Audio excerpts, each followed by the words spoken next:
Everybody, this is Thrifty, back for what is my round two that will hopefully be y'all's round one. Um, Tonight we have a cool show lined up. Will be here in a few minutes, and we have TCMF as a special guest tonight, and super appreciative of him for taking his time to do this. He's an hour ahead of me time zone wise, so it's going to be super late by the time we get done. So, well, for him, not for me. And so, really appreciate that. I got a new segment planned for y'all tonight. It's going to kind of bridge that gap when I don't have another guest on here, when Will is off handling his parental duties. And so, going to get into that here in just a minute. But, him and I've already done this once, but y'all haven't heard it. So, TCMF, how are you? And let's talk. What game are you playing right now? What? This is the first time. How high am I? The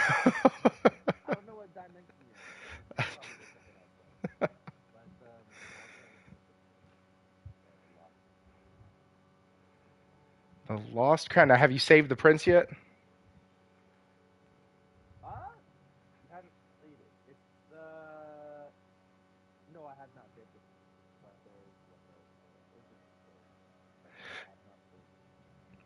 Oh, well, you need to get on that. There you go. No, that game actually really interested me a lot. And you and I were talking kind of before the show, it was between getting magic cards or from a set that just came out that I really wanted, or getting a video game. And I chose the magic cards because last time I had this decision to make, I chose video games. And so I have to balance. Dude, I got to balance my hobbies. They're both super expensive. Uh, Warawana, I want you to know that we actually weren't late. I went live, and my entire setup said I was live. My setup, that's funny. My PlayStation, and only my PlayStation, live from the PS5. Uh, no, I didn't get an Orcish Bowmasters. I do have the One Ring though. Um, but we did this. It said I was live, and then I was like, wait, I have nobody in here. I didn't see anything post in the Discord. I didn't see.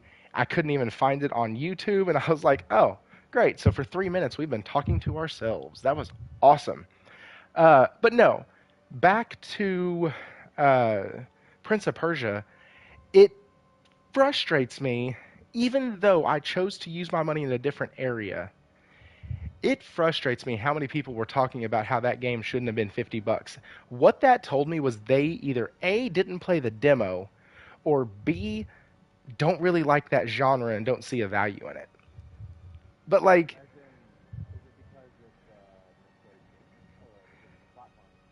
yes, Metroidvanias and platformers don't really go for top dollar anymore.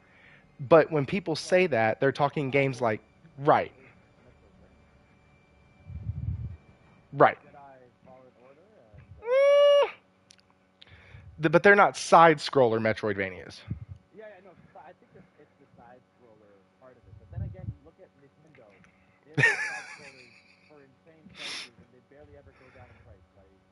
Right. No. Yeah, and playing it, just playing the demo, and I can attest that it is definitely worth $50. Like, it looks good. Ubisoft did a good. Oh, dude, the first time he pulled off one of those, like, where you can kind of dodge. Yes, where you can, like, dodge back, and if your finger's on the button at the same time, when you dodge, if you leave your finger there and press another button at the same time, it'll take him into one of his special abilities.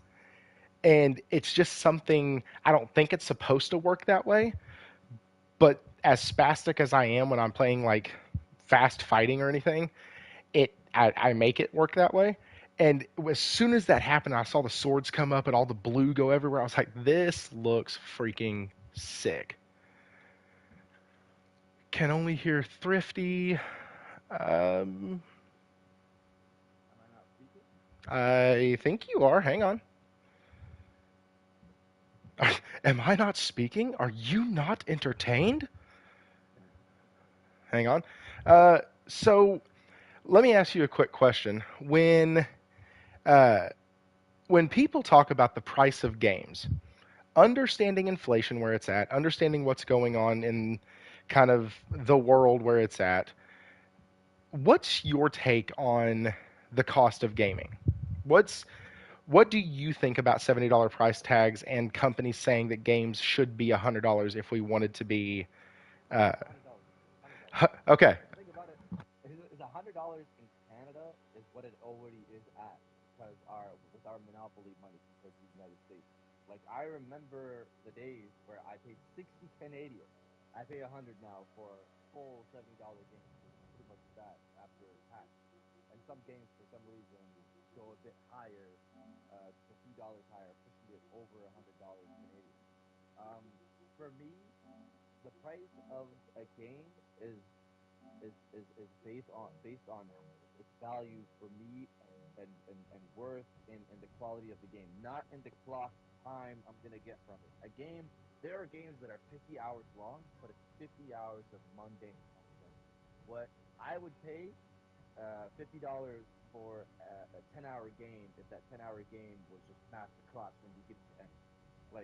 Like the Resident Evil games are not long games. They're like 10, 12 hour games. They're not long, and people pay. Is it I think it's a $70 game. People pay full price for. People paid full price for Resident Evil. People actually Resident Evil remake I think is around 50 now, but still some people considering that not enough. Resident Evil 7, I know that one was short. Resident Village was short. Some people paid full TC, price. they said you're really low, um, and I've turned you up as high as I can on the incoming side of it. Is there something you can do? Because I don't know what else to do. You know? I don't know. It shows that you're on the app, Yeah. so I don't know if that has something to do with it. Give me a sec. Let's see. Sorry, guys. Bear with us. It has been said that the devil fell down into the sound system when he fell from heaven. And we tend to run into that problem here. All right, give me just another moment. Is his end up? So, Wara, when you're on the app, it's not like on the PlayStation where you can adjust your microphone. It doesn't give you that option, and so Oh yeah. That's super weird. I thought it I'm playing. would. I'm playing Persia on my PS5 on my phone talking to you guys. Oh, okay. I got you. So if it gets too bad, then we can just kind of reschedule this or whatnot when you're able to use the PlayStation. Because definitely don't want you to miss out on gaming. That's what we all love. That's what we're all here to do and talk about tonight. Maybe I Uh, should raise my voice. You can hear me now, right? How about that, crowd? Can you guys hear me now? I can. You're gonna have to go deaf by the end of this night. I'm so sorry. That's fair. Blame it on your subscribers. Blame it on them. Yeah, I'm not monetized yet. I don't have a full-on running Discord where I can adjust everybody's sound like I'm supposed to. Actually, we do have a full running Discord now. What's up, Mustafa? GTX TV. Hello. Uh, so, yeah, anyways, I have a new segment that I'm going to try to introduce for weeks that people like TCMF or Innate or at the end of the month, Josh. For folks, when I don't have guests here, it'll fill up that time. And when I do have guests here, it'll be something fun. Maybe they have a couple ideas or things that they want to add to it. So, what I'm going to do, since this is a thrifty channel, I decided to pick a few games from the most current sale on the PSN and give you some highlights. A couple games I think are really good deals at the price that they're at. And in this month, a couple to stay away from. And so, first, I wanted to talk about Control, the Ultimate Edition. It was a free title on PS Plus a long time ago. And I think it is included in Plus Extra. I could be wrong about that, but it's $10 right now. And for the Ultimate Edition, Amazing. that's fantastic. Like, definitely get that game. It's fun, and that comes with both DLCs. And one of the DLCs kind of ties two gaming worlds together in a beautiful, pretty bow. And so, really fun. I loved it. It is a game that I used every single accessibility feature to beat, but it was still a blast because the story was phenomenal. Uh, the things that I wanted, there's a couple more that I want you to highlight and look at, but a couple that I want you to stay away from. Dear goodness, Call of Duty has the Xbox stink already. Call of Duty Black Ops 4 for $40. Call of Duty Black Ops 3 with the Season Pass and the Zombie Chronicles for $40. Call of Duty Ghost, the Hardened Edition for $40. Infinite Warfare and Modern Warfare, $40. World War II, $40. Guys, most of those games you can find in a bargain bin at your local pawn shop, warehouse, Goodwill, Salvation Army for like a dollar, $5. You can go to GameStop and get them for $4.99 a lot of times. For the love of God, do not spend $40 on any Call of Duty title, much less these that are older titles, because it's a waste of your money. And just don't do it. Like, unless you have the all digital console, that's not worth it. And even that, I'd wait for a way better sell. And then one of the things I want to talk about also is Diablo 3, the Eternal Collection. That comes with all three DLCs in it. And so basically, it's everything. You will get 60 to 90 hours worth of content out of that if you don't do any of the online multiplayer stuff or anything like that, which I don't. And so Diablo 3, the Eternal Collection right now, it's running 20 bucks. It's 1979. It's not a bad deal if you've never jumped in. Maybe Diablo 4 was your first one and you wanted to go check out some of the older ones. I just did a review for Diablo 2. It's actually skyrocketed on my channel. And so super happy about that. It's at almost 1,000 views in just 3 days, which is super awesome. Um, that's by far my fastest, not my best performer, but my fastest. And so check that out. Diablo 3 is a little bit more cartoony than Diablo 2, but I still think if you're a fan of the series, you'll absolutely love it. A lot of good and familiar faces are in Diablo 3 that show back up in Diablo 4. So, all right, let's keep going. I think that's where I kind of. Oh, no. One more. Double Dragon Gaiden, I think it's Rise of the Dragons. Yes. It is 25% off for 1874. I have not personally played this, but Nelson Gaming 12, he's a guy who's been on the channel before. He's in the Discord all the time. If you're around the gaming community, you've heard him on a podcast somewhere. I promise. He said this game was awesome. And so, yeah, he said this game was fantastic. And so, yeah, those are kind of my thrifty picks. Those are what I would look into. Resident Evil 3 almost got a mention, but if we got RE2 this month in PS Plus, wait until next month to see if we get RE3. Just, you know, just for shits and giggles. See if that's the trend. If not, it'll be back on sale next month for $5 or $10. And so, yeah, with that, just wanted to give you some stuff. I feel like that's a good thing to lead off a thrifty show with.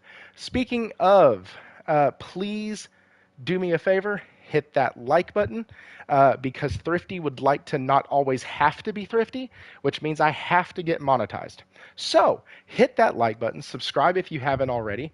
This will be my shameless plug. I may do it one or two more times throughout the show, and that'll be it, because I really like interacting with y'all. I like interacting with my guests and my co-host. So speaking of that, Will, are you back yet? I'll take that as a no. All right, so the first topic I want to dive into real quick is what is an exclusive? So this isn't one of the big topics we're covering.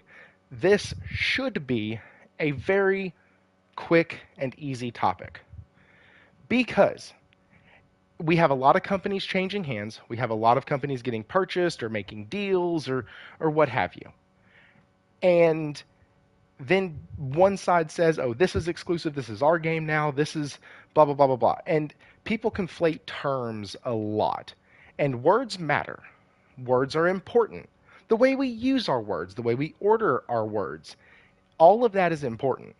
And so to not look like uneducated people, we should learn our terms. And so, TCM, have you seen this? Have you been kind of watching this back and forth between PlayStation and Xbox guys? Like, oh well, we can claim that, or Forspoken wasn't really exclusive because PlayStation. I mean, yeah, it was. Or like, have you seen these things? In regards to Like, third party versus Xbox.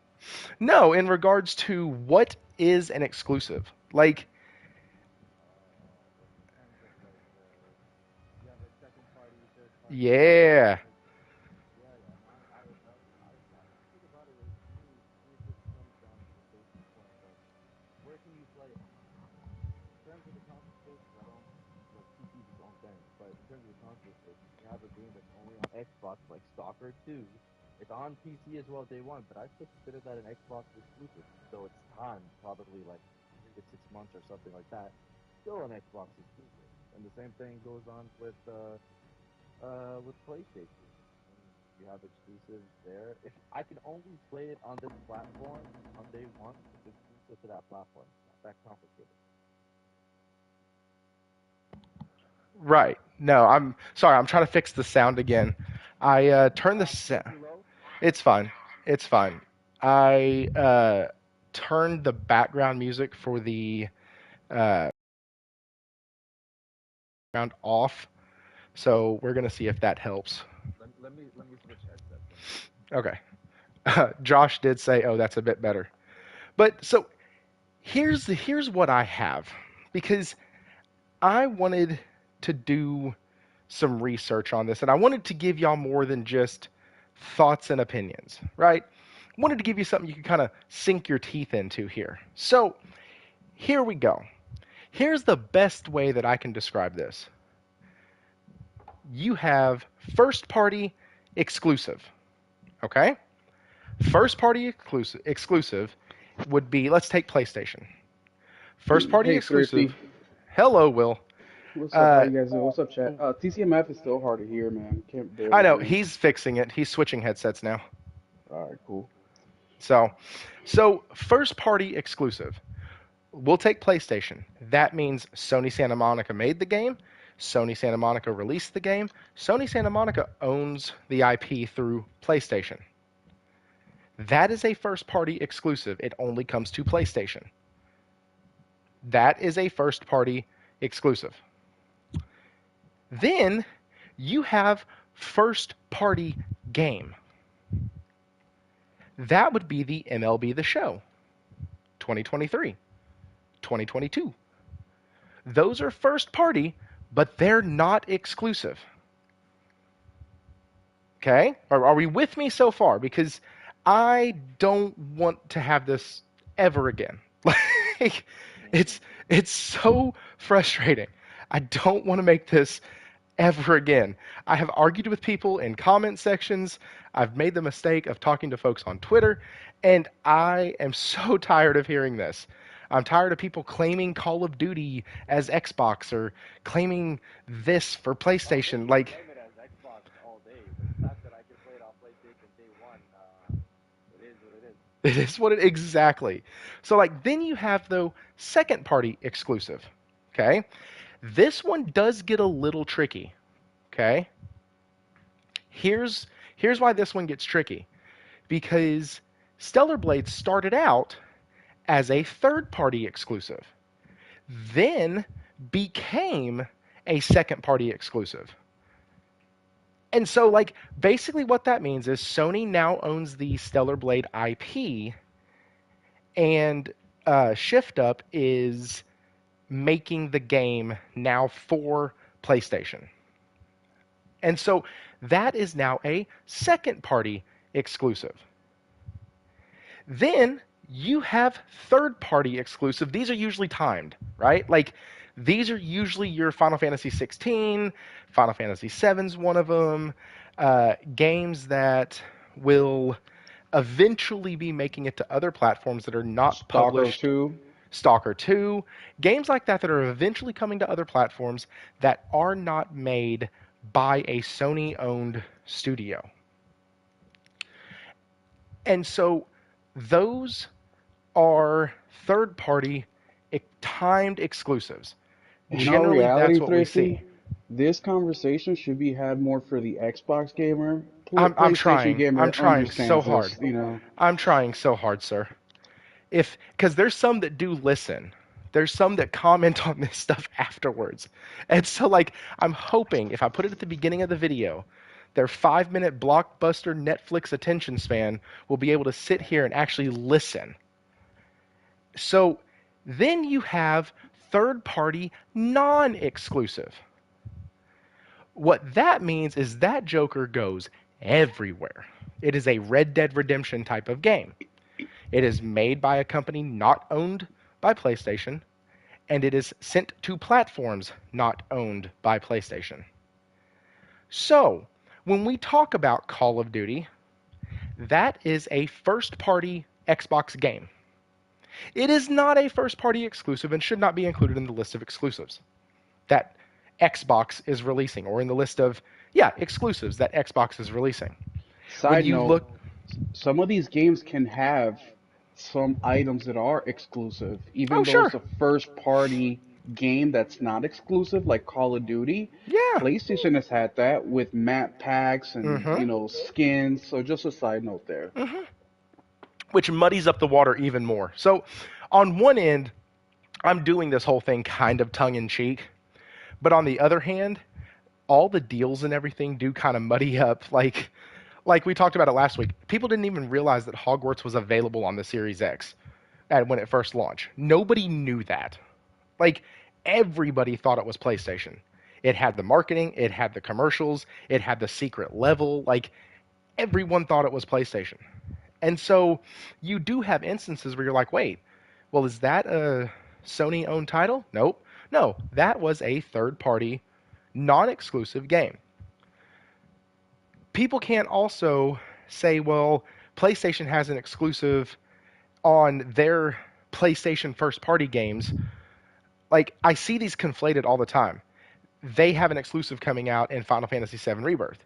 Well, it's not. It's not. It is an exclusive, but it's a third party exclusive. It doesn't get counted with first party or second party titles. So, anyways, Will, do you have any thoughts on that, or was that just the ramblings of an idiot? No, man, because I've been having this conversation literally all day today. I had another tweet that went kind of viral, I guess. Like, I don't know why they're picking me. Like, I told the guy today, like, this isn't even for you, dude. This is for like my 100 followers that I have on Twitter. Like, why are you even over here? Do I know you? But that's the conversation we've had because what they like to do, and by they I mean Xbox gamer, because Nintendo doesn't do this, PlayStation doesn't do this, is they like to take third-party deals and include them as if Xbox themselves made it.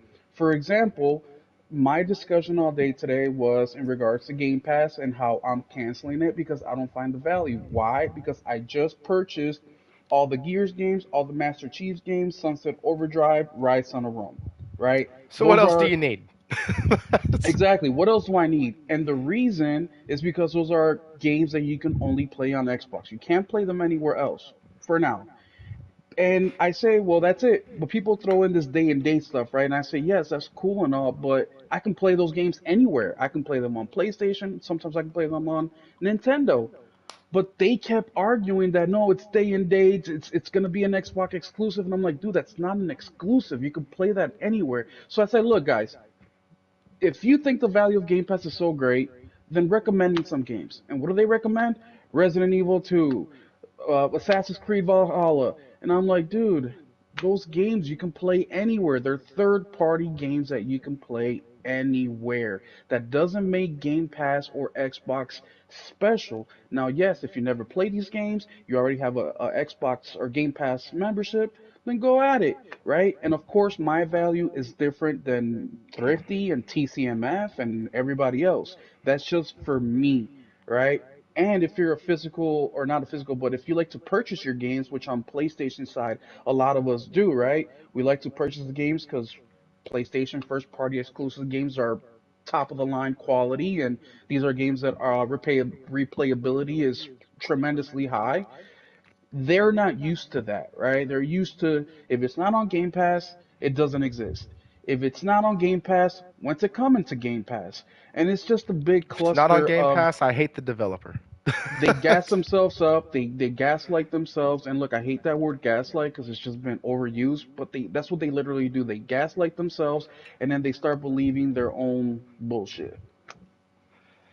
So, TC, what do you think, man? Do you got any thoughts on the it does a third party does a first party game count if it goes everywhere as a Xbox Studio release, or do you think they're still going to try to maintain some sort of cadence of one Xbox exclusive every quarter? Or, I mean, because that's where this whole I think thing it comes depends. from.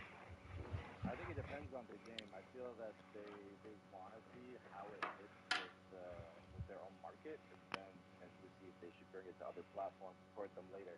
They could potentially just go by the approach that Sony does with PC, where they'll release it maybe exclusive on Xbox, and then a year later it'll land on PlayStation, Nintendo, wherever it may be. Just like what's that game? Hi-Fi Rush potentially coming. Um, Starfield, I think I heard was another one. But it seems like those games are going to come, later on, maybe a year, like from the original date. Hi-Fi Rush would be coming out soon, then I guess. But that's really seems to be their approach. We're gonna have to wait and see, because they have to make money off of these games. This is what a lot of people have been saying before. Again, none of us are uh, business esque owners who understand this fully, but we understand the bottom line that you need to make money off of the games that you release. And some people on the Xbox side had the notion that they can just keep making money off of Game Pass, even though Game Pass, from my understanding, is not profitable. So they're running a business, even though it's Microsoft, and they make actually most of their money from their services related to PC and cloud. Um, I assume they still want to turn a profit in this in some way, somehow. So if it means moving away from Xbox slowly, maybe exclusive for a year, and maybe not everything exclusive, and then release them on other platforms to make their money, and then reach the crowd that they really want to reach, which is everybody. So they don't necessarily want to be closed up to just Xbox. And I think we heard some of that recently. So we'll see how it progresses. I'm really curious to see what they show off tomorrow at the developer direct. Is there going to be any mention of multi-platform? I'm not sure. Oh, I'm glad you brought that up, TCMF. Well, there's two things you brought up. The very first one is so something that opened my eyes today during this conversation with these people is what TCMF said in regards to the third party, how long it's going to be there, right? Something that people were bringing up a lot, and it surprised me. They were talking about because in my video I said that I'm a first time Xbox owner, right? I had it for less than a month and I'm already giving up on Game Pass, even though I've been paying for it for over a year because my son has a Series S that he got for Christmas 2 years ago, and I thought he was using it way more, but that's besides the point. But something that they kept saying is, well, you would love Xbox more if you played your third party games on Xbox instead of PlayStation. And I was What's the like, preferred platform? well, that's what I'm saying. I'm like, well, you can say that about anything. And then my argument against that was, well, no, because the DualSense controller to me, it has way too many benefits to play a third party game on Xbox. But then they started saying, well, if you didn't do that, you would realize that Xbox has more games than you think they do. And I was like, what? Because I don't play third party games on Xbox, I'm the wrong one. And because I don't do that, therefore Xbox doesn't have as many games as I think they do. Like, it's just backwards thinking. It's incredible. And secondly, another popular thing that people were saying, well, just this video would have been okay if you waited to until after the direct tomorrow. And I said, guys, we have been waiting for 10 years. You guys, they think, by the way, FYI, for all the chat here and people in our community, the Xbox gamer thinks that Indiana Jones is coming out this year, Avowed is coming out this year, I think Hellblade, we heard reports say Indiana Jones is coming out this year as well. yes, I think last week. yes. And we will see tomorrow, of course, but we've been hearing that for how long now? How long have we been hearing the one game per quarter? How long have we been hearing that, hey, we're going to make this a consistent thing? It's been years. So that's just something I want to add on to that because great. I hope that tomorrow we get dates for Avowed and Indiana Jones and everything else. Stalker we know has a date because well they're third party and 6 months after September it'll be coming to PlayStation. But it's just crazy. As a gamer, I don't want to keep waiting. And the last thing I said on my video before I pass it back to you, Thrifty, is in regards to day and date and Game Pass and games coming on there. I said based on Xbox history, we cannot think that we'll be getting more than one or two first party exclusive games to Xbox. And now with the news that, hey, these games might actually go to different consoles or different platforms, that's going to make it even harder. Sorry, guys. I'm communicating with chat real quick. We're still having some audio problems, but I made another Oh, adjustment, and with Turnip Boy. Yes, Gotti, Game of the Year. so yeah. Oh, Um, my mic's still not loud enough. no, you're good. They can hear you if they turn their stuff all the way up, which is fine. So here's the thing, because I made another adjustment on my end. I now have max audio pushing, so when you talk now, I have to remove my like headset because I have it so loud on my PlayStation side. It's just something with YouTube right now isn't carrying your voiceover. It's done this to a couple other people, and it just chooses whenever it wants to do it. So it's rather frustrating, but that's okay. So I think that we are in a good spot to kind of pivot this into to kind of pivot this into the developer direct tomorrow. It was one of the topics I had tonight. It's one of the articles I had tonight. And we have on good authority that there will be no shadow drops tomorrow. There will all games, all I'm about to let you know, all games, all games will come later in 2024. This is Derek Strickland. Tomorrow, Microsoft sets the stage for Xbox gaming in 2024, but the lineup won't include a surprise release. Xbox is known for casually dropping new games the same day that they're revealed. It happened with the colorful Hi-Fi Rush in 2023, so could it happen in 2024 as well? I want you to understand that for them, all consistency means is it happened once. Yes, I was Xbox like, is what? known for casually dropping What? new It games. happened one time, It dude. happened And the one only reason time. they dropped it It is because they happens to a couldn't lot of figure out people. It's fine. they couldn't figure out when to drop the damn thing. They literally talked themselves out of releasing a damn game or setting up a damn date. Like that's just amazing. So, a new a new Xbox Wire post gives gamers an idea of what to expect from tomorrow's developer direct. The show won't feature any sort of news updates around Activision Blizzard King games. Everyone wants to know when the classic Call of Duty is coming to Xbox Game Pass, nor will Microsoft or any Xbox Game Studio publisher release a game during the show. So that wording, but here's a snippet from this post. Will there be any updates on Activision Blizzard King? That was the question. No new information on Activision Blizzard King will be a part of the developer direct. You can look forward to news from those teams later this year. So we're getting another show this year, whether it's BlizzCon, whatever, where we'll hear from all of that. And then the other question was, when will the games in the show be released? And it says all games in this year's developer direct will be arriving later, with more details to be shared in the program. Tomorrow will be a big day for Xbox. The brand will show off the first official gameplay for Machine Games' massively anticipated Indiana Jones game, and Obsidian will show off their Skyrim meets Outer Worlds RPG Avowed. Hellblade 2 will also be in attendance, and rumor has it we will get an official release date at the show, potentially in May, is in parentheses right there. So, tomorrow, Xbox Live or Xbox Wire, whatever the hell that is, they have said that we're not getting any information on ABK, which is fine. I think that the Xbox community that wanted that information and thought that once the purchase was done, like all of the floodgates were open, were absolutely ridiculous.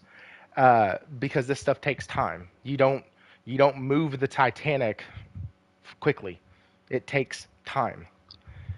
Sorry, that analogy sounded much better in my head. And then uh, I with think you got the point across. I think I got the point across. And they're not shadow dropping anything, which is interesting because we had this conversation last week on if they would. Do you think they're going to? It's one of the things that we talked about.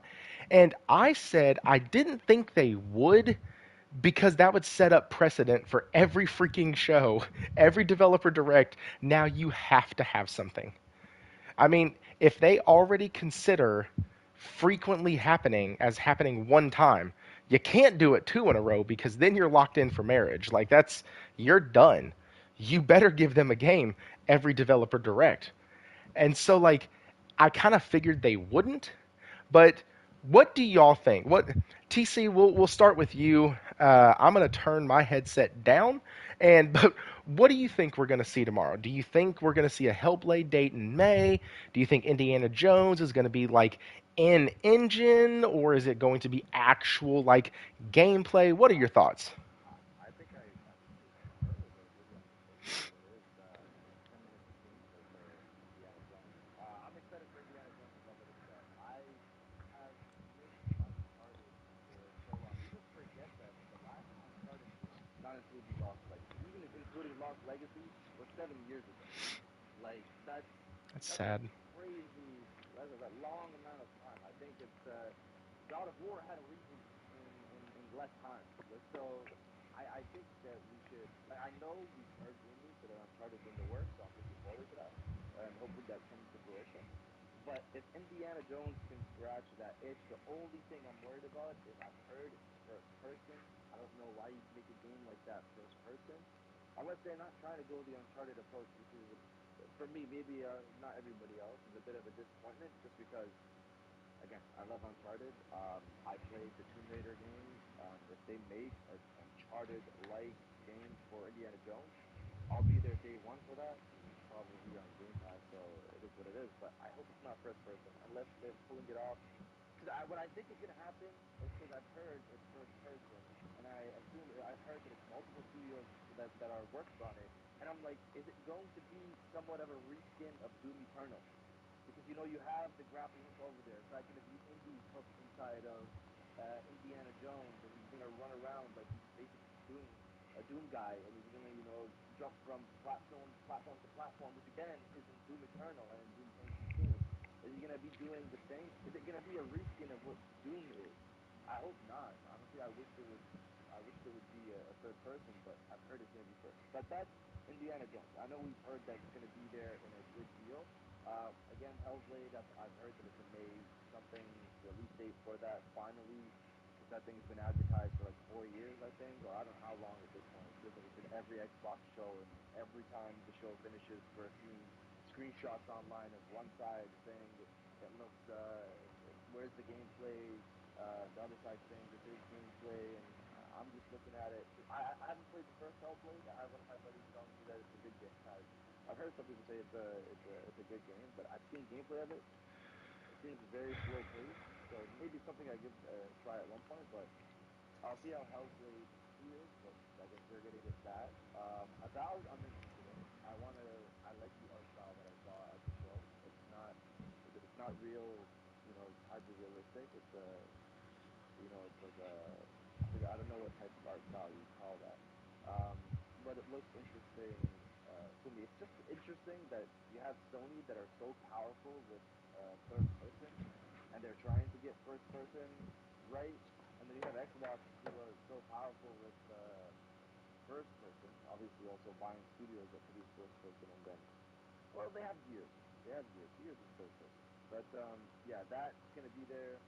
A shadow drop would be nice. An interesting shadow drop would be if they said, "Hey, we're dropping this game and it's coming to all platforms." That would be something that would destroy the internet tomorrow if that happened. And I don't know if it would. You guys telling me there's not gonna be any shadow drops, but I'm wondering if we're gonna hear anything is multi-platform. If there's any reference to that, because there's been a lot of that narrative going on leading up to this event. Are you guys gonna be there? I don't know, but I'm excited for the event, man. And honestly, Sony, they've kind of annoyed me a bit because they I get it. We got honestly, I'm one of the people that tells you that we've gotten so many good games since the launch of the generation. No doubt, Miles Morales, Spider-Man 2, Horizon, GT7, a lot of great games. But it's like, what what do we know that's coming up from first party outside of Wolverine? That we don't know if it's 2025 or 2026. Like, what do what are you telling me? I know, you have PlayStation Studios with Helldivers 2 coming out next month, even though it's not a owned studio, it's considered PlayStation Studios, and that's coming out. Then you have Rise of the Ronin, which is another PlayStation owned IP, so it's PlayStation Studios, quote unquote. Right. But Stellar what's Blade. first Stellar Blade as well, yeah. But what's first party doing? You guys have been quiet for years. I would. The thing about it is, people people think that it would be crazy if Ghost of Tsushima 2 came out this year. To me, that's not crazy. I Honestly, think it the needs market to. already has. It's like because they have been quiet since pretty much 2020. Come this I forgot when it released, June, I think. I think it released before Last of Us Part Two. If this comes this June, it's gonna be 4 years since Ghost of Tsushima 2. And the thing about it is, they're not making a fresh new game. They're making what we assume is Ghost of Tsushima 2. It's like you guys need 6 years to make Ghost of Tsushima 2. Like you guys already have, you know, I mean, six not months. everybody sleeps. Not everybody's Insomniac. Like, not everybody. Insomniac is another. Like, Insomniac is another team. They release it but that's after the the game. problem. We are spoiled rotten. PlayStation. No, People no, are no, no, no, like, no, no, no, no, Thirsty. No, no, no, no, no. no, no, no, Thirsty. You can't do that for this one just because we people have been supplying with Sucker Punch. They haven't even showed us anything. It's been 4 years. Now that I'll give you. That I'll give you. It's been Yeah, it's been Oh, 4 years of nothing. What? something sounded like your mic just shot up in clarity, and I don't know what just happened. So everybody is still having an issue kind of hearing you. I think some are able to hear you, some aren't. I'm going to chalk it up to going through the PlayStation app, but we're going to try to make it through. No big deal. Um, and I will say that PlayStation, having Insomniac Studios, PlayStation is putting all their other studios at a huge disadvantage because Insomniac does something that is just, it's like a freaking machine. And I mean that. It's literally, they have it broken down into like sectors. One sector does this for this game. When that group gets done, they cycle over to the next thing to do the next. And like, it just is always moving, which is why they're always getting their crap done. And so, like, you'll have a couple developers that stay on throughout the whole project, but other than that, their teams are rotating. And it's it's awesome. It's how they've built up this streamline of games. But then you have other studios that might not work that way or might not be as efficient. And part of it, I do agree. I commented on either one of your videos or one of Game Cross's videos because somebody was talking about when we're supposed to hear from, like, when we're supposed to hear the next thing of news or whatnot.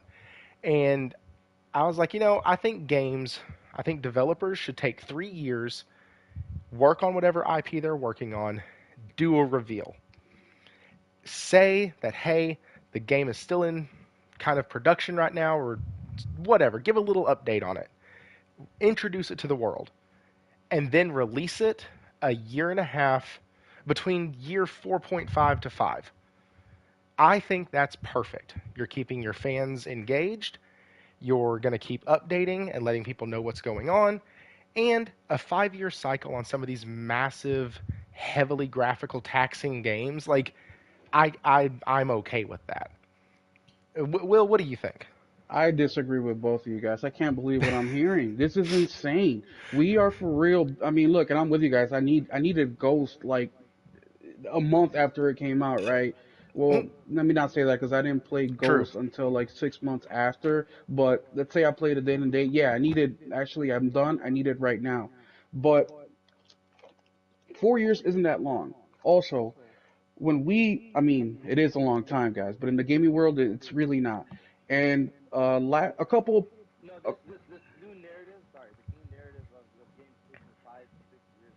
That's very new. And the thing about it is, a lot of it, like that's not every studio that needs to take that long. 4 years without showing nothing at all is but that's the very thing. No, it's you're right. It is unusual.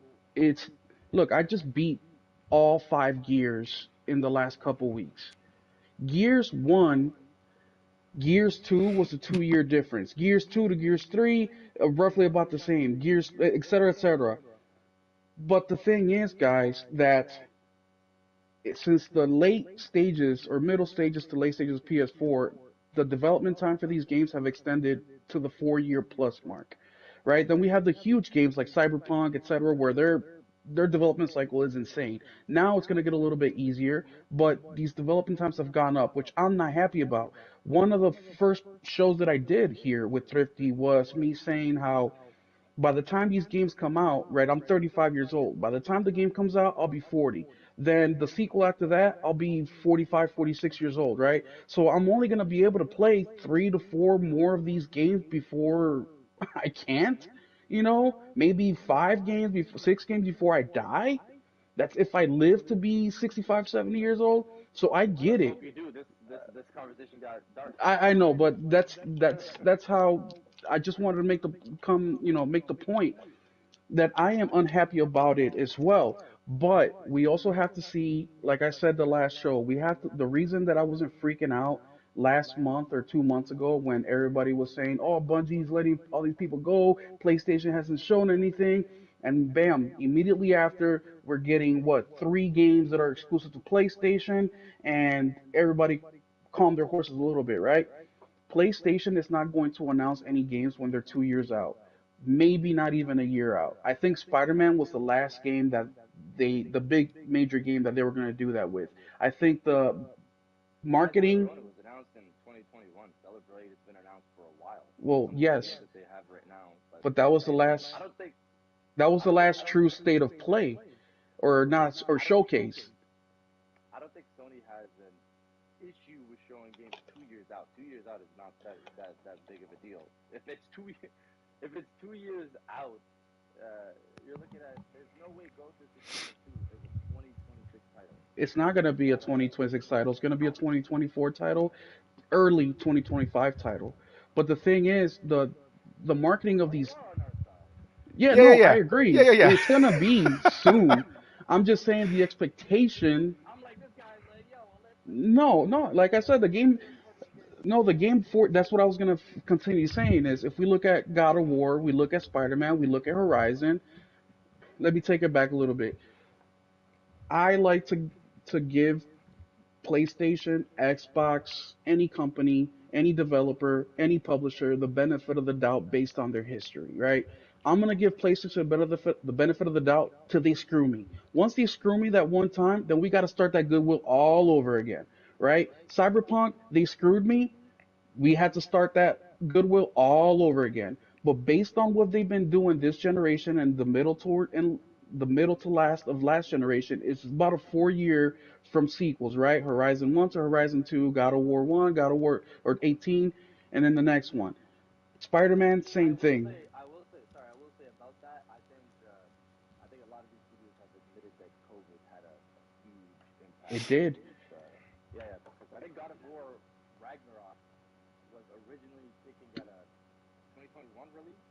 think. 22 because Yeah. it came out 20. Yeah, no, you're right. 21 because it. Yeah, so look at that. And same thing with Horizon. Horizon got pushed like last minute back in 2021 as well. And we're right at that 3.5 year mark. And I think that's what they're aiming for, especially on these sequels. So we should hear from Go soon. But I also, you know, we don't want them to become Xbox either, right? We don't want them talking about games and it's been 4 years and nothing, right? For Hellblade 2, we just started seeing stuff this year, latter half of the year. And now we're going to get this direct where hopefully they give us a release date. But I think if we want the quality Sony keeps producing, the great storytelling, just the perfection that their games are, we should be expecting a 4 to 5 year turn on some of these games. Now, I don't like that at all, and I almost don't want to excuse it. The only reason I'm not saying I am excusing it, but the only reason I'm giving them a little bit of leeway is because the quality of these games has been through the roof. I mean, they're the only ones that are pushing these games complete, basically bug free, with options as far as 1440, 60, 40, 30 frames. They are coming with the heat. Now, it'd be a completely different conversation if these games were coming out like Forza Motorsport or like Redfall or even You Starfield. had to, you had to go that way. I have to because look, I'm a brand new Xbox owner and I was generally excited a little bit, right? Because I'm like, I'm finally get to play these games. And I do, and what did I end up purchasing? Gears 1 through 5, Halo 1 Master Chief Collection, and now we're going back to the shit that really got Xbox going and they haven't really done anything else. And then I get these arguments from the bots today talking about we're just not playing enough third party on Xbox. Why the hell would I do that when I got the DualSense in my hand, So dude? before we get on to a different thing or can let that rabbit trail into something else, I wanted to respond to something you said because I think I disagree with you in a sense that I don't think that 4 to 5 years is what we should expect going forward. I think that the studios watching the way Insomniac works, I have a sneaky suspicion that we're about to get an announcement from Guerrilla about another Horizon game, probably a smaller game, multiplayer, whatever. I have a Oh yeah, Horizon multiplayer leaked. right. It leaked, but we don't have like a window or a release date. I think we're going to get that. I think we're going to get a God of War uh, spin-off title before we get their next big game. I think that that's what people are going to do. They're going to do the Miles Morales approach because they've seen it work. And I think because of that, I think they might have had to slow down on, not slow down with the release of information on some of their bigger titles to be able to get the teams in place working on those smaller ones. And it's crazy, but it seems to me, and this might be me reaching, I am fully understood in that. I am a PlayStation fan, so sometimes I do look for things that might not be there, but it feels like this is a strategic play to bring all of their studios into that, hey, big game, DLC, small game. Big I game, think so. DLC, Oh yeah, small I game. think so. we saw that in the Insomniac leak where they talked about they can produce three mid-sized games Mm-hmm. for the budget of one. And the thing about it is, I've been for this. So I've do I. been for this. Yeah, it's like I'm we with don't you, TC. we don't we don't need 30-hour games. We don't need 50-hour games. If you give me quality, because the thing is, in the 360 PlayStation 3 era, people forgot a lot of these games that people have fond memories of, that they loved, that created these big franchises, were games that were like 10 to 12 hours. TC, Working I on just did all the most of gears and it took me about 62 hours for all five. yeah, 62 hours roughly. yeah. There you go. The thing about it is, but those games are good and they're worth the price. And the thing about it is, the positive side for gamers is that these games that are of a smaller size could potentially cost less. There won't be $70 games potentially. Knowing Sony, it might still be $70, but if it's a quality game, I'll still buy it. If the next Uncharted is a nice 12-hour amazing roller coaster ride, and if they wanted to make us happy, attach a multiplayer. I know Naughty Dog's afraid of multiplayer now, but if they wanted to attach that in there, that is why I was saying at the beginning, I don't cost the game by the hours it provides. I cost it by the quality it gives me. If it's a Fact. solid experience, it's worth the price that I'm gonna pay. That's it. That's all it is. There is to it. So if anybody at PlayStation is thinking about producing more mid-sized games, I am gonna be there for them. That's just, it's what it feels like to me. And that's just what I see kind of happening, where they have a good cadence going, and we know that they're taking Gorilla kind of in that cadence, and they're doing that same thing now with what I would consider a DLC with the PS5 upgrade of Last of Us Part 2, and then what they did with God of War Ragnarok. They're doing these things to keep the studio's names out there, to keep their IPs going, to give their IPs a second run, what have you. And then after that, then they give us something else. Here's the fact of the matter. I don't see PlayStation announcing another freaking thing until we get closer or just a little bit past. I'm going to say 1 week before to about 2 weeks past the release date.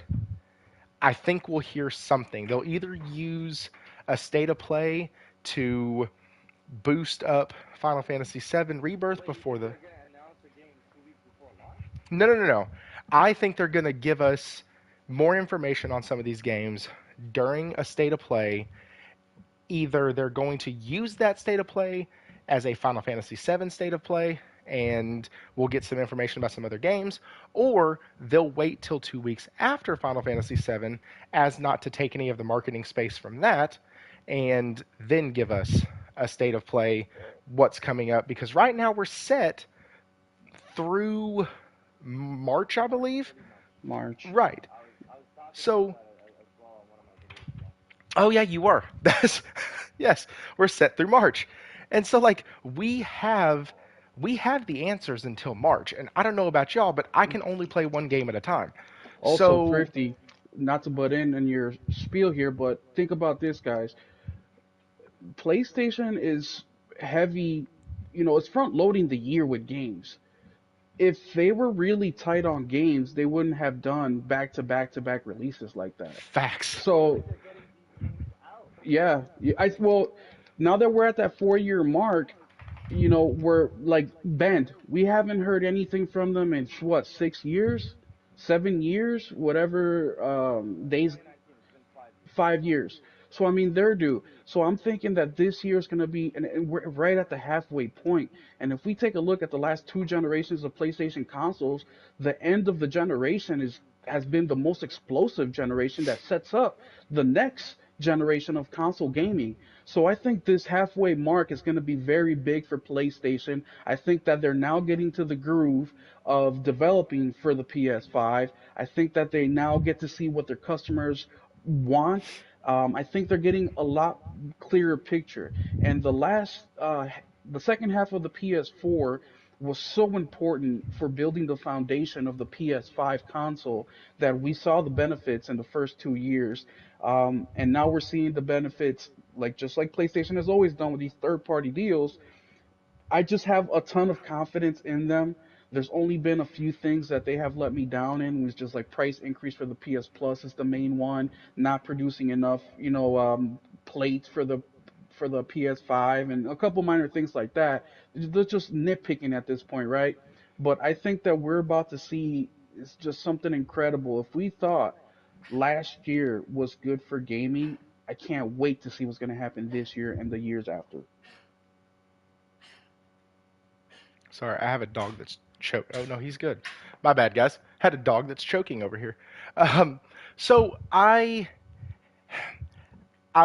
really think that when we talk about games that are coming out, things that we want to see, and stuff like that, I'm always torn between give me all the information and just give me what I need.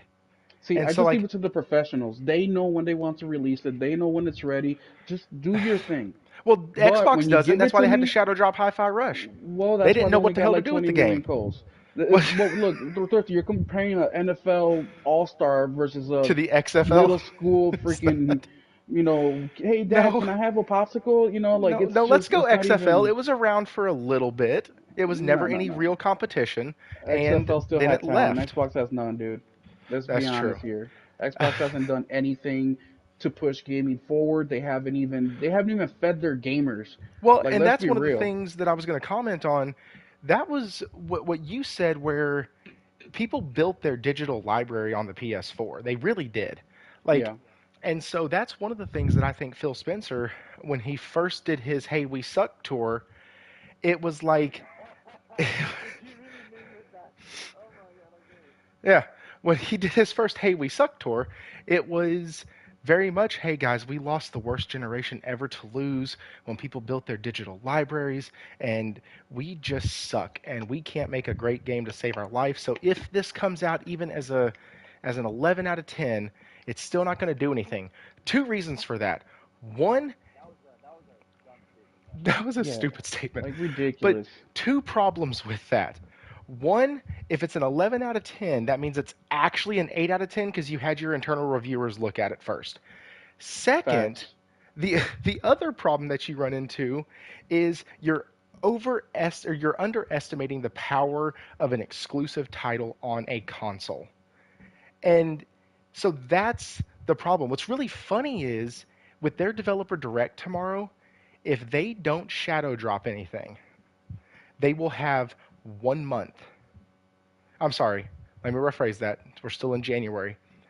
They will have 2 more months to release a game, or they miss their quarter. They miss their one Xbox exclusive title per quarter, which is now being misconstrued and taken as one Xbox studio title per quarter. I don't know. They're really convoluted when you start talking about, hey, can we draw a hard line somewhere? And so they don't really ever give you one. And so either one of those, though, it's really interesting that after bad release, after broken release, after incomplete release, that now we might actually be seeing them look at these titles and go, you know what? Screw it. We're already behind. The best thing that we can do is put our heads down, get these games good, and then get them sent out. Because we've already lost. So if we're going to do anything, if we're going to gain any ground, if all of this third party speak is just nonsense, then we need to take better care of our properties. And so maybe what I've been begging for might actually happen. It's not going to, guys. Don't. I'm not becoming an Xbox apologist here, I promise. But maybe it could. And that's actually going to be part of the next story that we're going to cover tonight is games coming to PlayStation, coming to Nintendo. And what's really funny, and my goodness, I love it when I'm right. If there's one thing that I love, especially in that playground atmosphere, is when you say something, people say you're an idiot, and then a couple days later, you're proven right. It's the most fun feeling. Because then I get to go back out to the swing set the next day and tell them they're fucking idiots and they don't have a brain. And so that's essentially what I get to do here. So last week, we did a show, and Jez was on it from the Gaming Grindhouse. By the way, guys, I have been so focused on trying to get this audio to work. I haven't welcomed all y'all to the chat. I appreciate all y'all being here. I see you, Michael, JP, Jez, RPG, Michael, again, whoops, Outsider Gaming Night. I see all of y'all, and I really appreciate y'all being here. But we had talked last week about these games coming to PlayStation, coming to Nintendo, and I had people who were like, "Nah, man, you're wrong. That's never going to happen. You have no proof." Um, so Satya Nadella opened his mouth, and now we do have proof. Now we do have not just Tim Stewart saying it, not just Phil Spencer denying it, which should have been your two first clues. If Phil Spencer denies something, it's probably true. So just remember that. So you look at those two, that's not enough. You look at the ESRB ratings from other countries, no, that's not enough. Okay? Cool. Well, now Satya Nadella has come out and said since the Activision merger was complete, they started seeing a pathway to become a third-party publisher done, even onto other consoles, Sony and Nintendo. And that I think also they made it clear. They just said Xbox and console. They didn't X say Xbox console, or they didn't just say console. They said Xbox and console.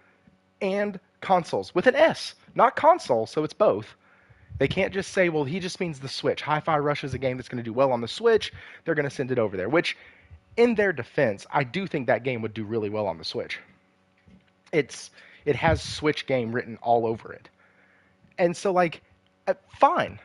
But now, here is your proof. And I actually have the quote because y'all know I don't come unprepared.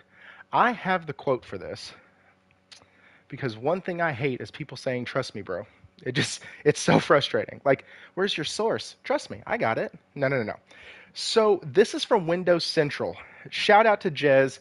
I purposefully left his live stream earlier because one of the things that bothers me is when YouTubers kind of parrot another YouTuber. And he happened to be talking about this today, and he happened to go with the exact article that I was using. So I was like, I'm backing out of this because I don't want to just parrot what Jez is saying. So, shout out to Jez. He was on this. He was on it so fast. This is from Windows Central, okay? This is also coming from inside the house. I need y'all to hear that. This is not coming from Game Rant. This isn't coming from Kotaku. This isn't coming from any of those. This is coming from inside the house. This is Windows Central. And here is the quote. Let me grab it. Oh, Lord help. Where is it? Shit fire. It reloaded the page on me. That's not good. However it goes, mere jealousy, blah, blah, blah, gobbledygook, bullcrap. Oh, hey, go to this article. I'll link it in the description after this video. There's some pretty cool looking graphs on here to show you that Xbox doesn't really make them any motherfucking money. Like, none. Xbox and LinkedIn and their Bing search all get funneled, and none of them really they don't really look impressive on the net profit line, as it were. Unless I'm reading that graph wrong, which, if y'all knew how I was in math. It don't take a genius, and you don't need to fucking know that. No, that was another topic. Okay, so where do we go to our customers, consumers, strategic above, Microsoft, Activision? Okay, well, this sucks because I can't find the quote anymore. The page reloaded. I had it saved right where it was supposed to be, and now. Control find it if you remember. Hey, I could, yes. Hang on. I'm actually just going to type in consoles. Give me just a second. This is when you. I absolutely hate. I'm going to get on my old man soapbox. I freaking hate that every single web page you go to that has an article on it has 45,000 freaking ads that pop up that reload, refresh, and they're not all the same daggum size. It's annoying. And that's my old man rant. I remember when you could go to websites for free and you didn't have to watch ads. You That's did how they have to get watch paid, ads man. to get the internet, though. That's when you got the Net 1 and Net 0 disc in the mail. And then they wanted you to sign up and sign a freaking 2-year contract for shitty internet. But, you know, it was cheap. All right, let me.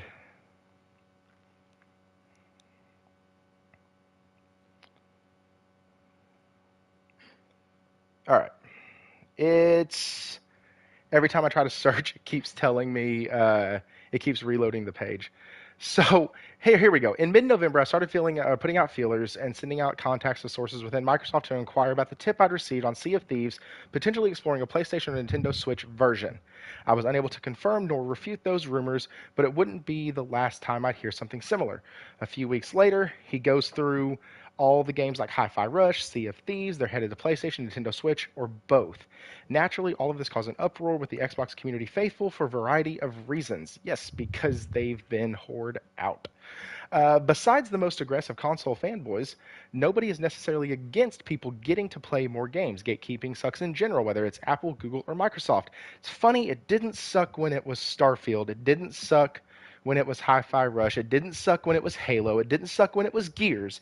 It only sucks now because you can't produce a damn good game to save your freaking life.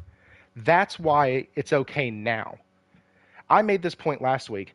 I don't want to play any of the new titles coming to Xbox. Therefore, I don't care if these games come. And there's probably a lot of PlayStation gamers that feel the exact same way. And so, If they he's saying, wanted to play them, they go would ahead. have bought an Xbox, or they would have subscribed to Game Pass already. This They is were like they think, $100 at Christmas time. Buy an but that's Xbox. the arrogance. That's what really pisses me off Xbox about Xbox the most. And by Xbox I mean the leadership. They're just so arrogant. They think their worth is up here when it's below the ground. Like, dude, Phil, yes, you're right. You're not gonna get a PlayStation gamer to buy an Xbox if you come out with an 11 out of 10 game. But you know what will happen? If you do that consecutively, they will, or they will at least add it on. That's just the loser mentality. And shout out to Jess for that, for saying the same thing. That's that loser mentality. That's we give up, and then they're confused.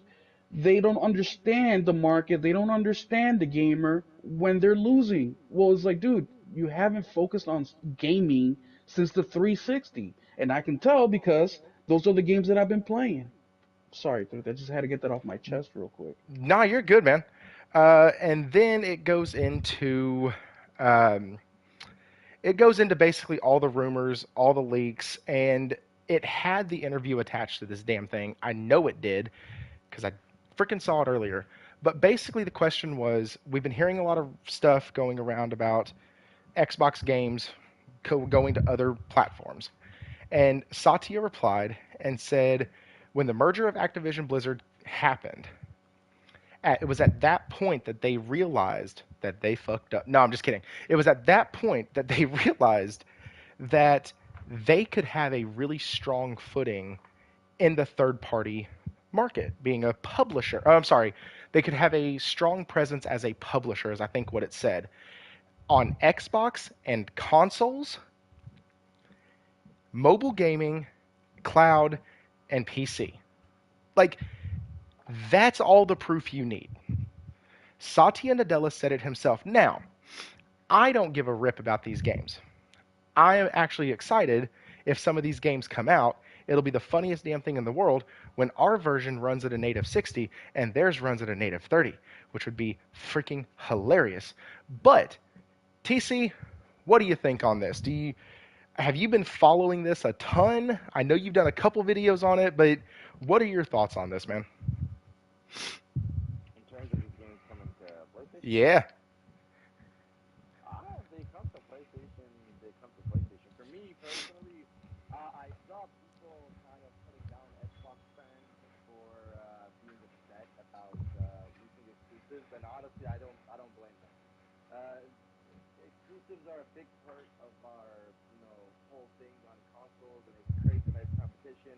I don't mind the fanboy wars. It's a fun thing on the side for us over here. Casuals don't really care, but I don't blame anybody on the Xbox side for being upset that hearing their potential games are coming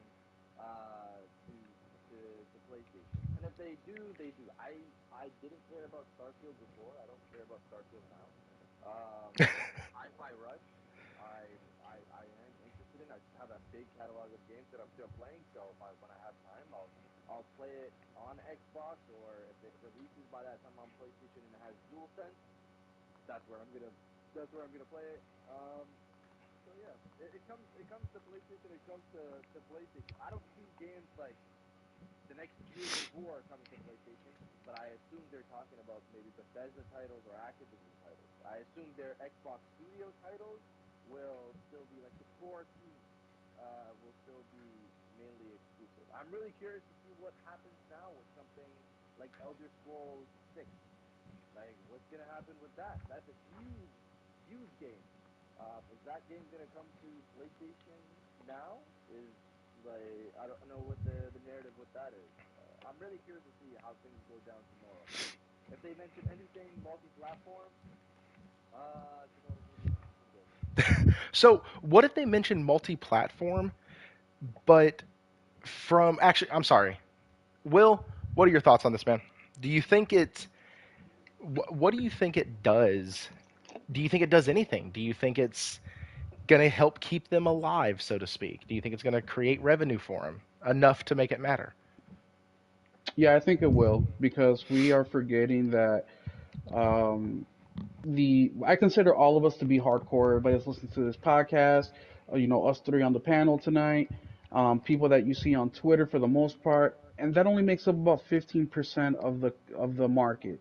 And I think that if you put a AAA game out there, it will sell a million, maybe 2 million copies.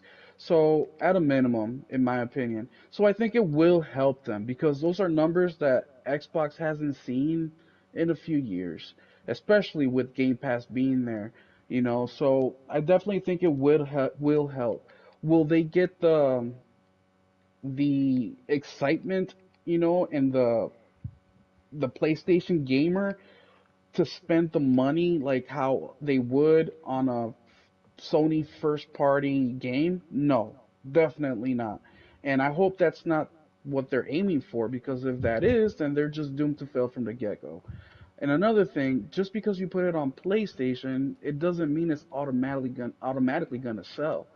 And I make it seem like the hardcore gamers that we are, we're not that important, but we actually are. Because the hardcore gamer, and I'm using my air quotes here, is probably the biggest reason of why Xbox is still alive, right? Because of the marketing that we do for free. Especially on the Xbox side, how they just defend, sacrifice their firstborn just to gaslight themselves into saying how awesome Xbox is.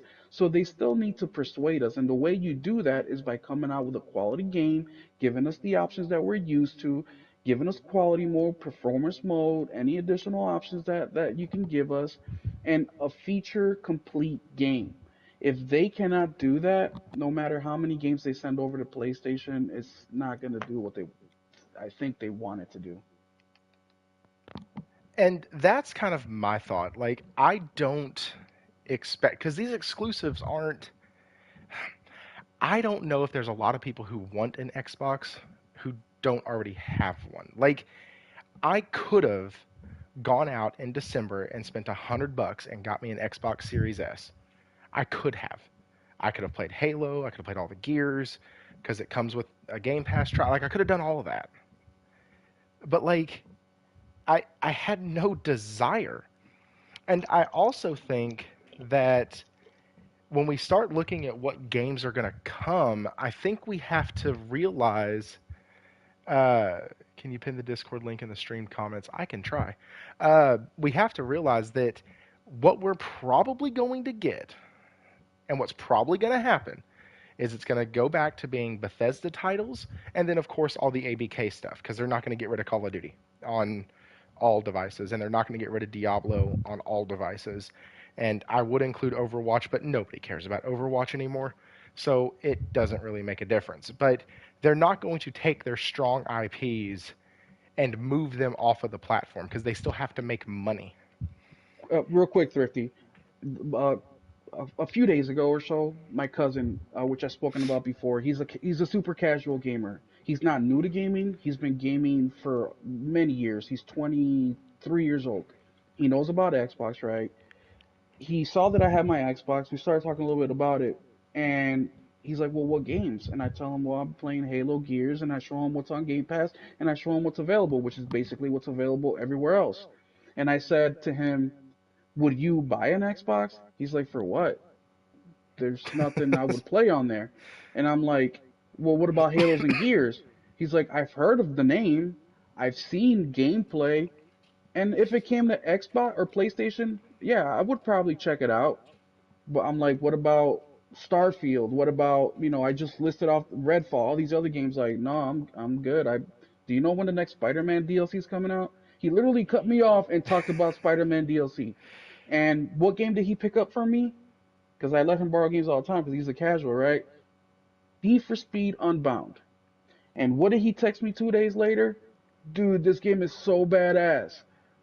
That's what the casual gamer is looking to play. The Spider-Mans, the God of War, which he plays as well, Call of Duty, the 2Ks. Those are his games. A coworker of mine, same thing. Why do I need an Xbox for? If a Halo came to PlayStation, I might check it out if I catch it on sale or something like that, just to dip my toes in there. They do not care about these games. A lot of them don't even know these games even exist. I mean, yeah, the one. I mean, dude, literally, you dropped it right there. Like, not many people even.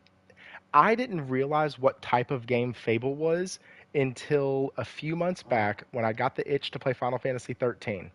And I knew that you could play Game Pass on your phone. So I signed up for Game Pass to play it on my phone. I have one of those little strap ons, put it on, play, no problem. So long. It does, it's meant to. And then then I get on there and I find out Final Fantasy 13, you actually can't play it on mobile. There's certain games you can, certain games you can't, whatever. Cool. And I'm like, oh, well, I got this for a week. Let me go ahead and check out Fable. I love RPGs. Let me check it out. And I played it for about 45 minutes and I said, nope. I deleted the app, canceled my stuff that Microsoft makes you jump through 5 different hoops to cancel, and done. Remember, Thrifty, I. it's not that these games are good. And by the way, I'm playing Fable 1 as well, because it was It's highly recommended. so bad. But it's not that these games are good, it's that that's all they have. So they're gonna protect it and defend it like their lives depend on it. Where on our side, we're like, oh, you don't like that game? That's cool. Well, check out God of War. Oh, you don't like God of War? Well, check out Last of Us. Oh, you don't like Last of Us? Check out Spy. Like the options are there, and there's a little bit of some much better job, multiplayer and shooters and stuff like that. But for the most part, between third party and first party, there's a little bit of something for everybody, and that is the argument that Xbox gamers try to use with Game Pass. And I'm like, wait a minute, there's 435 games on Game Pass. There's close to 1,000 games on PlayStation, and you're telling me Game Pass is better because I get to, basically a buffet? That's a very limited buffet there, sir. And half of that, not half, obviously that's exaggerated, but a big portion of that are their classic games. The Master Chief Collection is 4 games, 5 games. Then Halo Infinite and Halo 5. That's Gears. That's 20 games between those two. Like it just makes no sense to me at all. And yes, like there's, which not a lot on that side does make sense, and that's the problem. That's nothing. The biggest thing that's going to make sense is if they don't release a game this first quarter. After seeing how Forza dropped, after seeing how Starfield came out, and after seeing how Redfall came out, the only thing that can make sense right now is that they would delay games because something needs to happen. I don't think that they are completely and totally out of this, right? I don't think they are. No, I think that a couple key things happen in a row that are good involving games that they're putting out. Sorry, I know I have to put qualifiers on this, but people will be like, well, they're in talks to buy another publisher. That's good. No, games. I give a shit about games. Let me see what games you're working on. Because this is something that people disagree with me on. I still want them to put Sony's feet to the fire. Yep. I hell yeah. still want that. I need that because if they put their feet to the fire, we go back to the start of the PlayStation 5 when we're getting game after game after game after game, when we're hearing updates, when we're getting all this cool stuff, when we're hearing all of this information. I want to go and information on games. I know that Sony had a hell of a year last year. I understand that. All of their numbers were up. All of their devices did well. Everything that they released to market, well, Destruction All Stars wasn't last year, right? everything, everything they released to market last year was awesome and did very well. Not gonna say it didn't, but like I once again care about games. And so, yeah, I need you to say something. I need you to give us a little bit of a nugget here or a nugget there. But at the same time, if you only give me 3 months at a time, you know what? I'm okay with that too. Xbox needs to stop talking, period. They need to be quiet. They need to shut their mouth. They need to stop doing interviews. They need to stop releasing those interviews to the public. I don't know. They need to. Phil loves his interviews. Phil loves his rooftop parties. The problem is when he talks in his interview, it's almost like he's hungover from his rooftop party. Like he says crap like, "Oh shoot, no, Tim Stewart said that." Well, shit, no, no, no, we're not planning on doing that. Phil, Tim already said that. Oh, yeah, no, we're not planning on doing that. Oh, like it's it's like he has a story that he's like teaches himself every morning that he has to spit out. No, guys, the Xbox brand is strong. No, it's not. I You need wonder to how take. many delays have happened or cancellations have happened on the Xbox side because just of miscommunication between Phil and the studio heads and Booty. I just that would be just a and look guys, you may say no, that doesn't. Dude, it happens in every single company. It happens in my company. The communication between corporate, the Mm. regional presidents and the district managers, it is insane. Insane. Like there's people drop I just emailed somebody in my company in regards to benefit my son's birth certificate and his social security card in the same email, and she emails me back and said, "Hey, I got the birth certificate, but can you send me a picture of the social security card?" I'm like, "What?" There's a second attachment, ma'am. Oh There's my goodness. there's a, So there's yes, something else there. I would just be interested to be a fly on that wall and, or a drink in that rooftop just to see how much shit they're missing just because they're Phil is in LA doing an interview and Booty is in freaking New York doing something else. I don't know, getting coffee for for one of the teams so they can keep working on their 7, 8, 10 year project. And that's what I'd be interested in. So, TC, I know that I've covered this already on the show, but I now that I have you here, I kind of want to get your take on it. What do you think about Xbox? Uh, is this a sign that, like, tomorrow, like you said, we have to wait until tomorrow. If something is announced, everything's going to blow up. But, like, is this a sign that Xbox is dwindling? Is it a sign that they're going away? Maybe not as a brand, but as a console? Like, what are your thoughts on that? So that's a worrying but also interesting conversation, especially when you consider if their next console is a hybrid. Is it cloud? I think it was involved in that conversation. Yeah, it's a little trash can.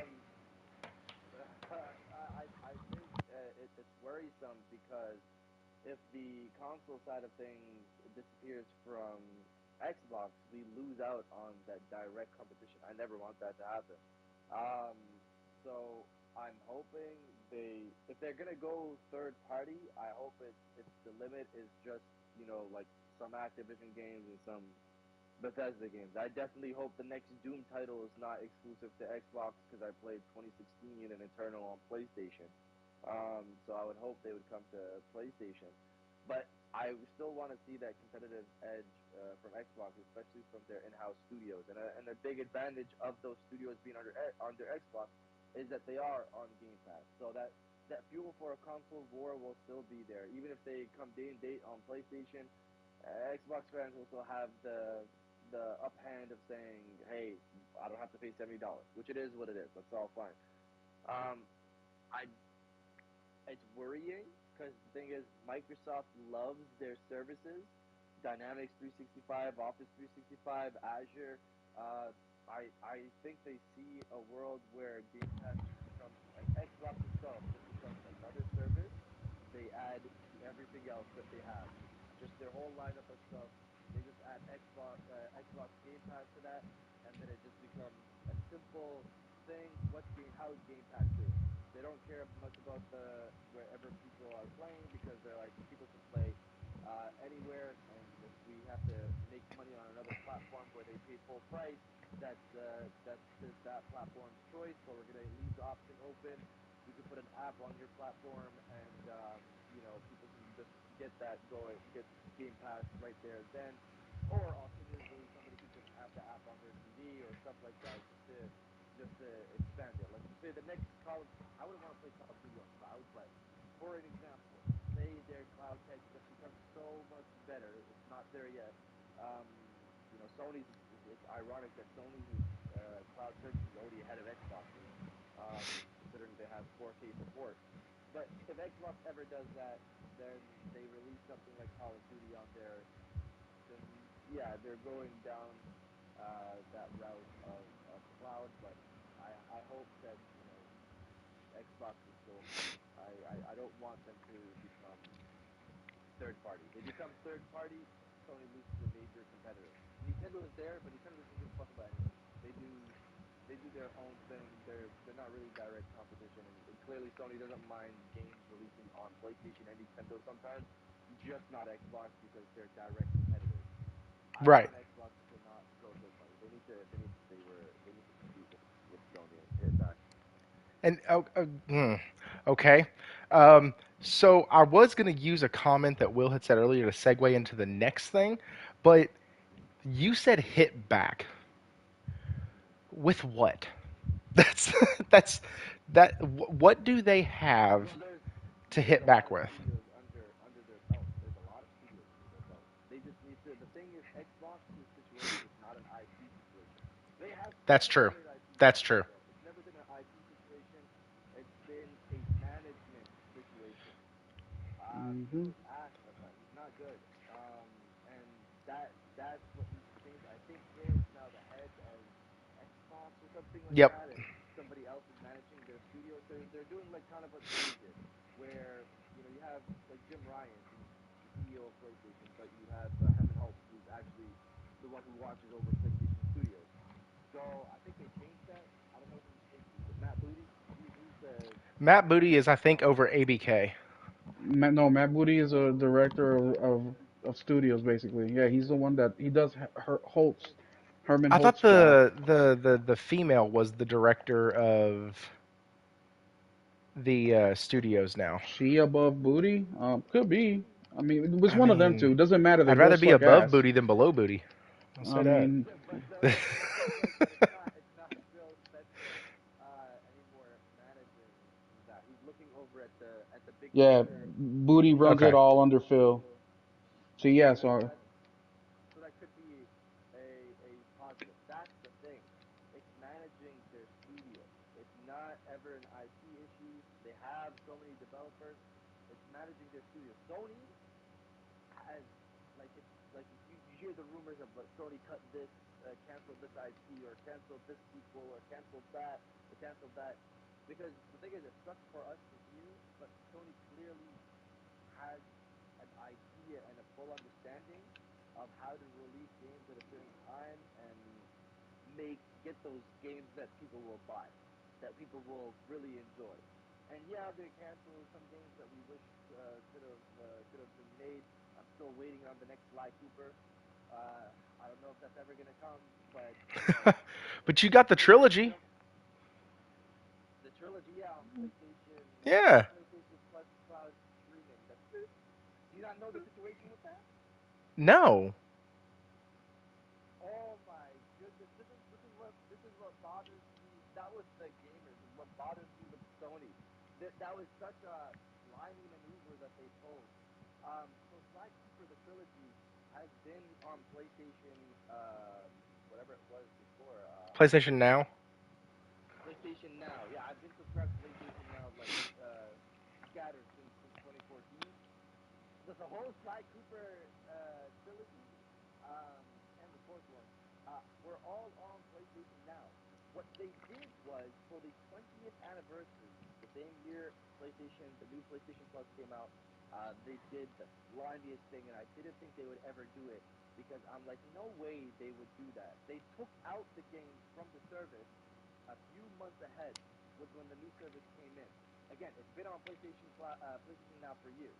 And when the new service came in, they took it out, and then a few months later, or a couple of months later, they dropped it back in for the 20th anniversary. I blasted. If you go back on my Twitter, I blasted that shit because I'm like, bro, this is some like scumbag behavior to just like don't. Why did you even take it out? You could have just left it there, and then I would have at least had some decent level of respect. The next thing that will, my voice is croaking because it's so triggering, and I've talked about it several times. Several times. Killzone's 20th anniversary is this year. You know what they did 2 years ago? Mm-mm. I'm They listening. took off Killzone 1, 2, and 3 from the PlayStation service. I think it was in 2022. I forget, like, I think it's last year, but 2022, we're in 2024. In 2022, they took off the Killzone series. I think in late 2022, they took it off the service. I still have them in my library, but you can't access them. They took them off the service. Now, what I hope they don't do is pull another blind ball behavior. And then they took it out of the service in 2022, and then later this year, for the 20th anniversary of Killzone, they decided to lock them back in and act like they did any shit for celebrating their 20th anniversary of Killzone. I honestly hope they have as like Guerrilla Games, somebody step in and slap whoever made the decision with Sly Cooper for Killzone. Those games need to be remastered. Remaster those games.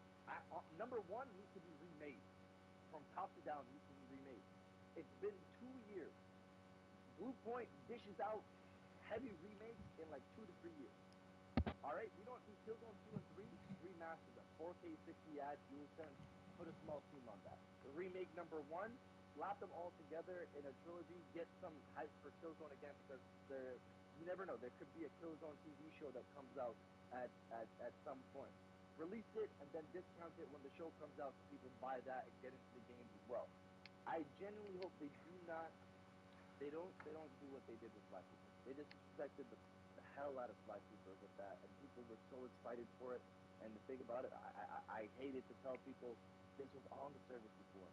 They just fooled everybody, and I don't know why they did that. It's like such a slimy tactic to do to get people thinking that you did something for the 20th anniversary. All they actually did for the Sly Cooper 20th anniversary is merchandise. It's about the same type of fucks given that Naughty Dog did for the 10th anniversary of The Last of Us.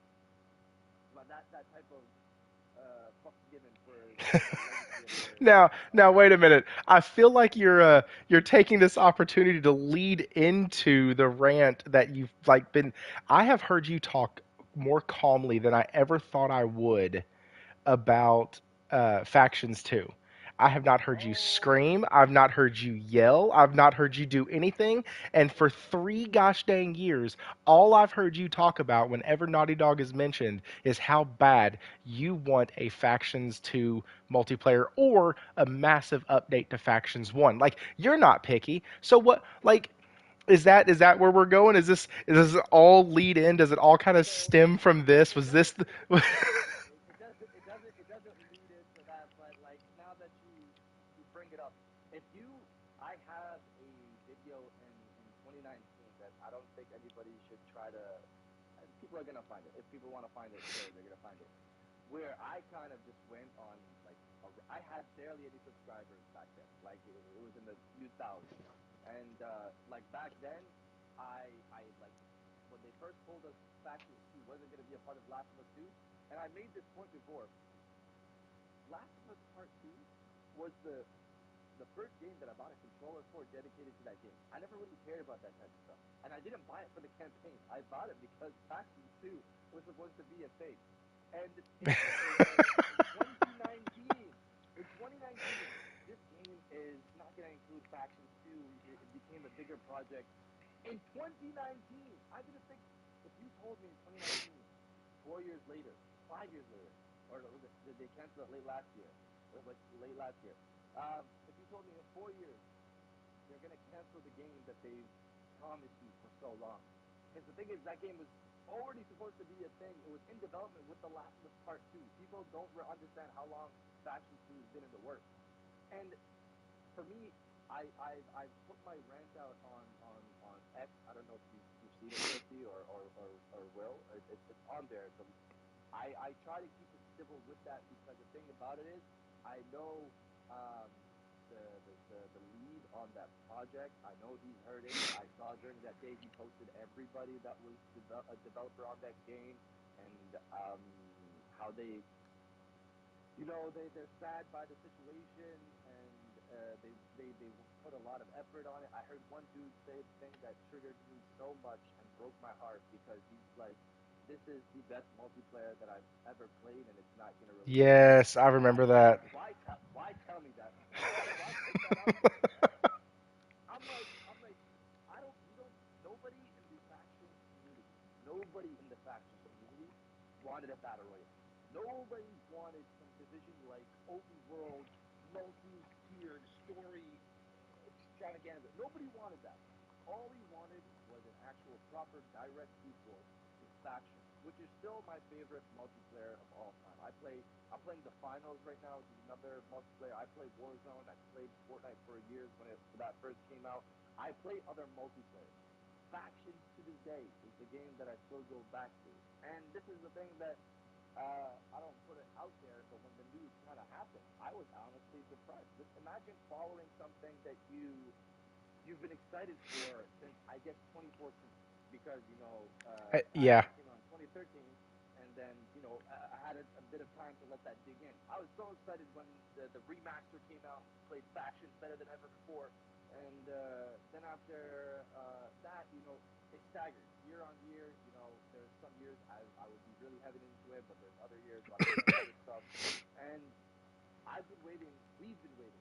You don't understand. In the lobbies of factions, people talked about, factions too. And when we first heard about it in 2019, people were like, "Oh, they're working on a faction too." And since the conversations got heavier since 2019, and more people, new players started to come in, and they're like, "Yeah, I heard they're making a faction too." And I never even knew there was a faction in multiplayer in Last of Us. I started playing just now. I'm like, yeah, man, it takes a bit of time, but these conversations were there, and people were excited for this thing. That all that it ended up being is no,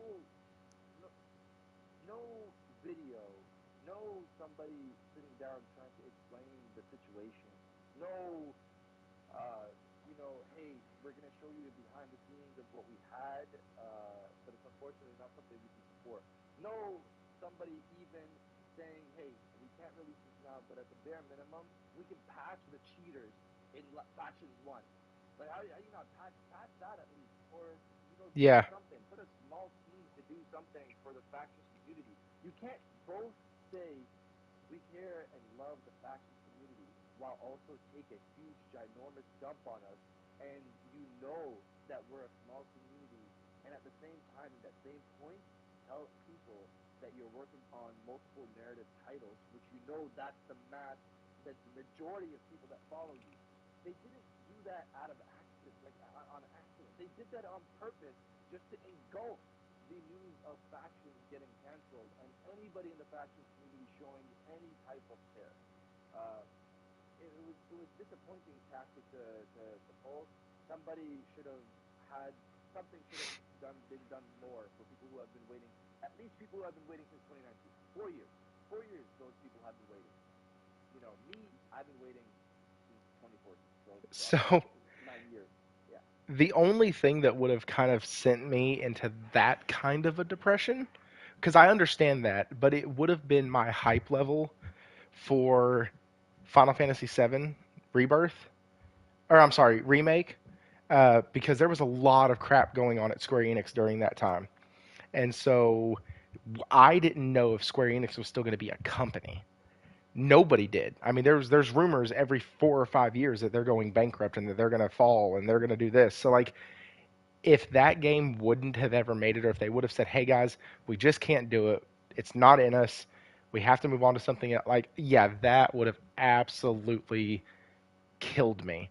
Uh, but so in my Discord, which everybody should follow, everybody should join. It's linked into the chat. You can click on that; takes you right over there.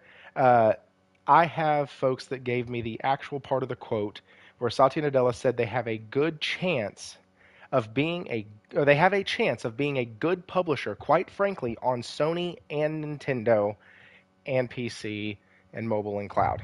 And so that was the actual quote. He mentioned them by name and said they have a chance of being a good publisher, and that was the realization after the ABK um, after the ABK merger. So part of everything that's gone on with Xbox, I think, has been basically because of this merger, right?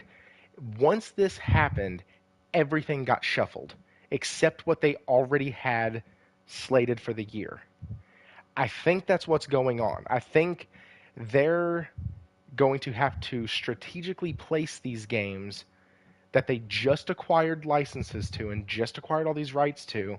If anything new is coming out, they're from those studios, they're going to have to space that in between now all of their other studios as not to step on each other's toes.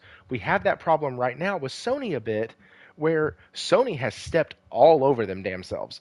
They got Grand Blue Fantasy Relink, they got Final Fantasy VII Rebirth, they got Helldivers 2, they got Stellar Blade still coming out this year sometime. They got Rise of the Ronin probably in, is that March? Did it finally get a release date? March 24th or 22nd, March yeah. 22nd. So like there is no room to breathe. And then we're getting Foamstars, a little multiplayer game sent to the PlayStation Plus to die. But that is so I hope it doesn't become destruction also.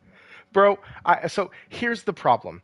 We talk about the Game Pass effect and we talk about subscription services being terrible for gaming and terrible for numbers and all of that. If you want to take this game that is going to be a multiplayer now, and to anybody who has a PlayStation Plus subscription, it is essentially free to play now. Okay? Like, you already paid for the subscription, now you have a new game that you get to play. So, what's really funny is that Square Enix, I don't, they haven't really done this before in the past, but twice this week, they have now kind of stuck their foot in their mouth. Once was where they came out and basically asked people to stop comparing Foamstars to Splatoon, which, hear me out. Foamstars is a brand new IP from them. Splatoon has three mother loving games attached to that franchise. Splatoon is played by a ton of people, children, teenagers. Some adults play it. My pastor plays it with his kid. Splatoon 3, that is. Like, those are decent games. They're fun games. So, you're getting compared to this. It looks like a Splatoon, and you're upset about it. Like, um, well, when studios do this, because we've also heard, the Rockstar thing, where they're trying to go after Remedy for the logo. Like, well, what? Real quick, we're getting close to time, but what are your thoughts on that? Like, do you think that Square Enix should just shut the hell up, or do you think that they have something here, or should they be appreciative? Really, like you're getting compared to a game that spawned two other sequels. Well, kind of a little bit of all the above, except for, I mean, look, if the customers, dude, listen to your damn customers, listen to the gamers. They're telling you what they want and what they don't want. And secondly, you're comparing it to one of the best games on the Switch. Take that as a fucking compliment and run Right. with it, dude. Like, there's no such, well, there is, but like, this is free marketing for you, dude. And this goes back to what I was saying that the 15% of hardcore gamers, like, we're a small populace, but we're able to shift culturally, the hype around these games. And you're the Square Enix fan, bro. I'm not. I think that they're hit and miss. They miss way more than they hit. I understand they're a Japanese company, but the real money's in the Western market, and they need to really focus, and not just Square Enix, every developer, everybody in gaming, really pay attention to what your gamers are saying. Now, on the other side of the coin, it makes it hard to do that because it happens at my job all the time. Customers are constantly asking for a specific product. You put out that product and nobody supports it. Nobody buys it. I Right. get that. But you have to pick and choose your battles. And you telling your customers to stop talking about your product, that's just automatically a no-go.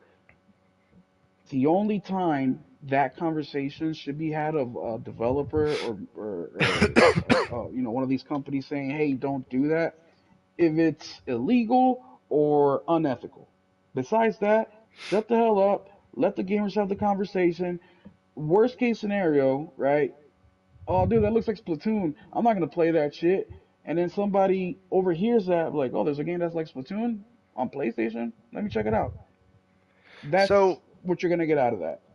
so the other thing is I had to look up what a certain word meant today because I was looking up some Square Enix stuff because, well, I love Square Enix.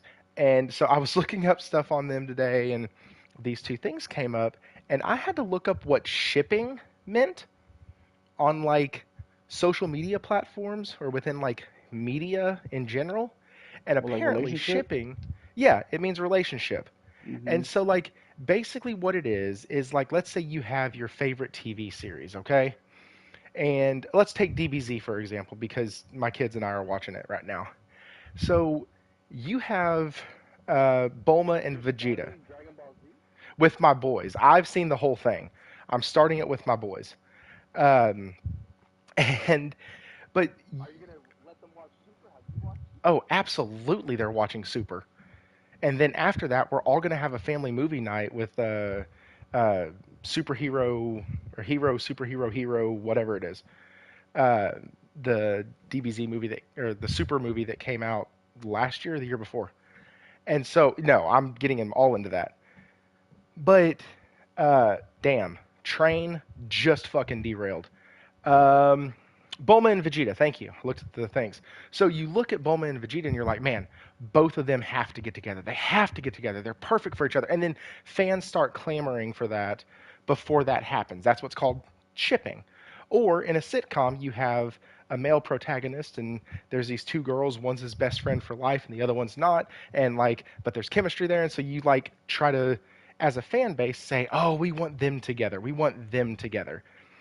And so the actor who does Cloud's voice for the American version, for the English translation, basically came out and like was mad at fans for arguing about if Cloud should end up with Tifa or if he should end up with Aerith. And what's Hey, Thrifty, sorry, sorry. It's 11:40. oh yeah, yeah, yeah. So So let me TC, get off now. you have an awesome night. Sorry I couldn't get your thoughts on Ubisoft. I know you said that 10:30 my time, 11:30 yours was cut off. So, dude, I appreciate you being on.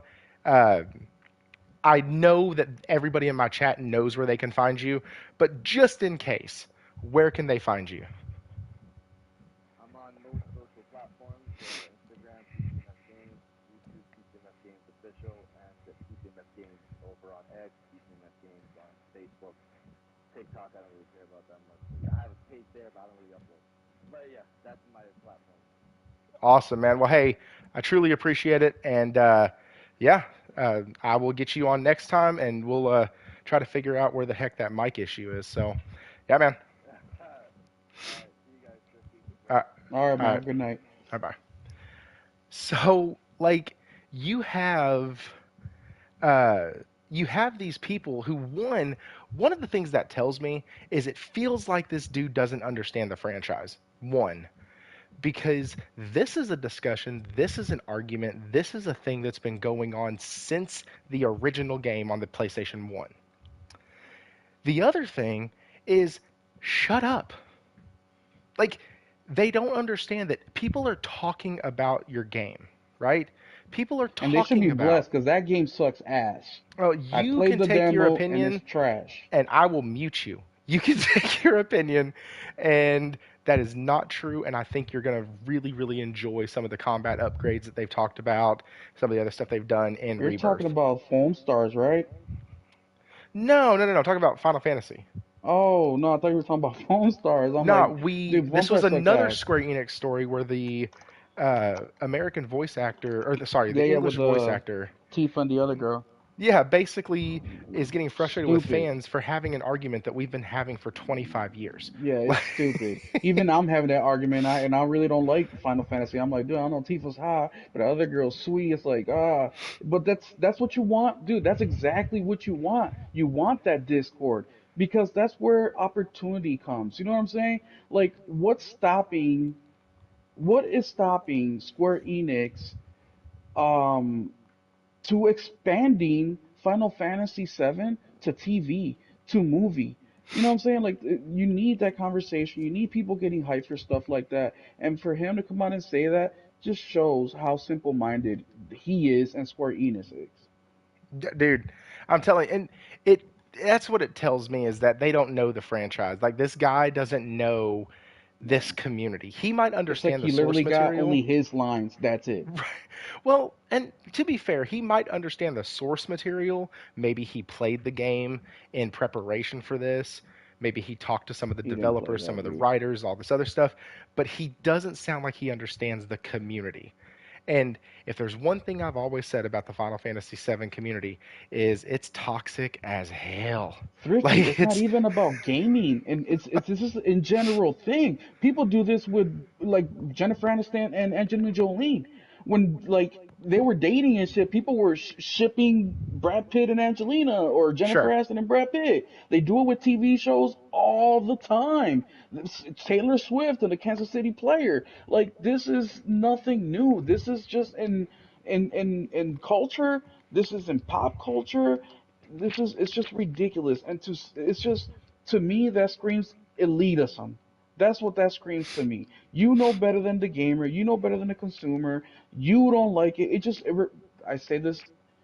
The bots are the socialists of gaming, right? That's what I say, right? Because if it's not free, I don't want it. If your idea is different than mine, you're stupid. That's the vibe that this dude is giving off by saying stupid shit like that. I agree. And I just wanted to cover those real quick before we got into the third topic because or the final topic I mean, A Chocobo because TV show. yeah, For real, they have a Chocobo TV show? it's a I think it's a cartoon if I'm not mistaken. I guess it would have Well, to if be, it's, but I mean, if it's for the kids, that's cool, I guess. yeah, I mean, here's the deal. They could slap Final Fantasy VII on a Saturday morning cartoon and I would watch the Oh hell yeah. out of it. And you Um, be there at home shipping freaking Chocobo yellow and Chocobo blue. dude, Josh just said a Final Fantasy 14 show is coming to Netflix. I will sign back up for Netflix to watch that show. Like that's not even a question at that point. Now, anyways, we're not going to get into Netflix and their woes because Will, you mentioned something earlier about when the executives talk too much, but they don't talk to each other enough. They make Hmm. stupid statements and they have to backtrack and they have to say things that they don't mean. I'm hoping that Ubisoft is in that same exact boat because they made probably one of the dumbest statements I've ever seen a game company make. And this is from thegamer.com.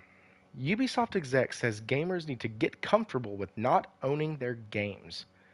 Ubisoft's director of subscriptions says that games need to start feeling or gamers need to start feeling comfortable with not owning the games they're playing. Just like with music and television, the games industry has been slowly shifting towards the all-digital future for some time now, despite pushback from certain communities with concerns surrounding preservation and ownership. Ultimately, it seems like the biggest publishers out there aren't concerned about the latter, as a Ubisoft executive recently stated that gamers need to get used to the feeling of not owning their games. This statement was made by Ubisoft's director of subscriptions, Philippe Tremblay, who recently spoke to GamesIndustry.biz about the digital future and Ubisoft Plus specifically. Tremblay states that people eventually got comfortable with not owning their CD or DVD collections, and that a similar shift in attitude needs to happen in gamers. So he goes on to say some more stuff, but it this has been a running commentary on this channel.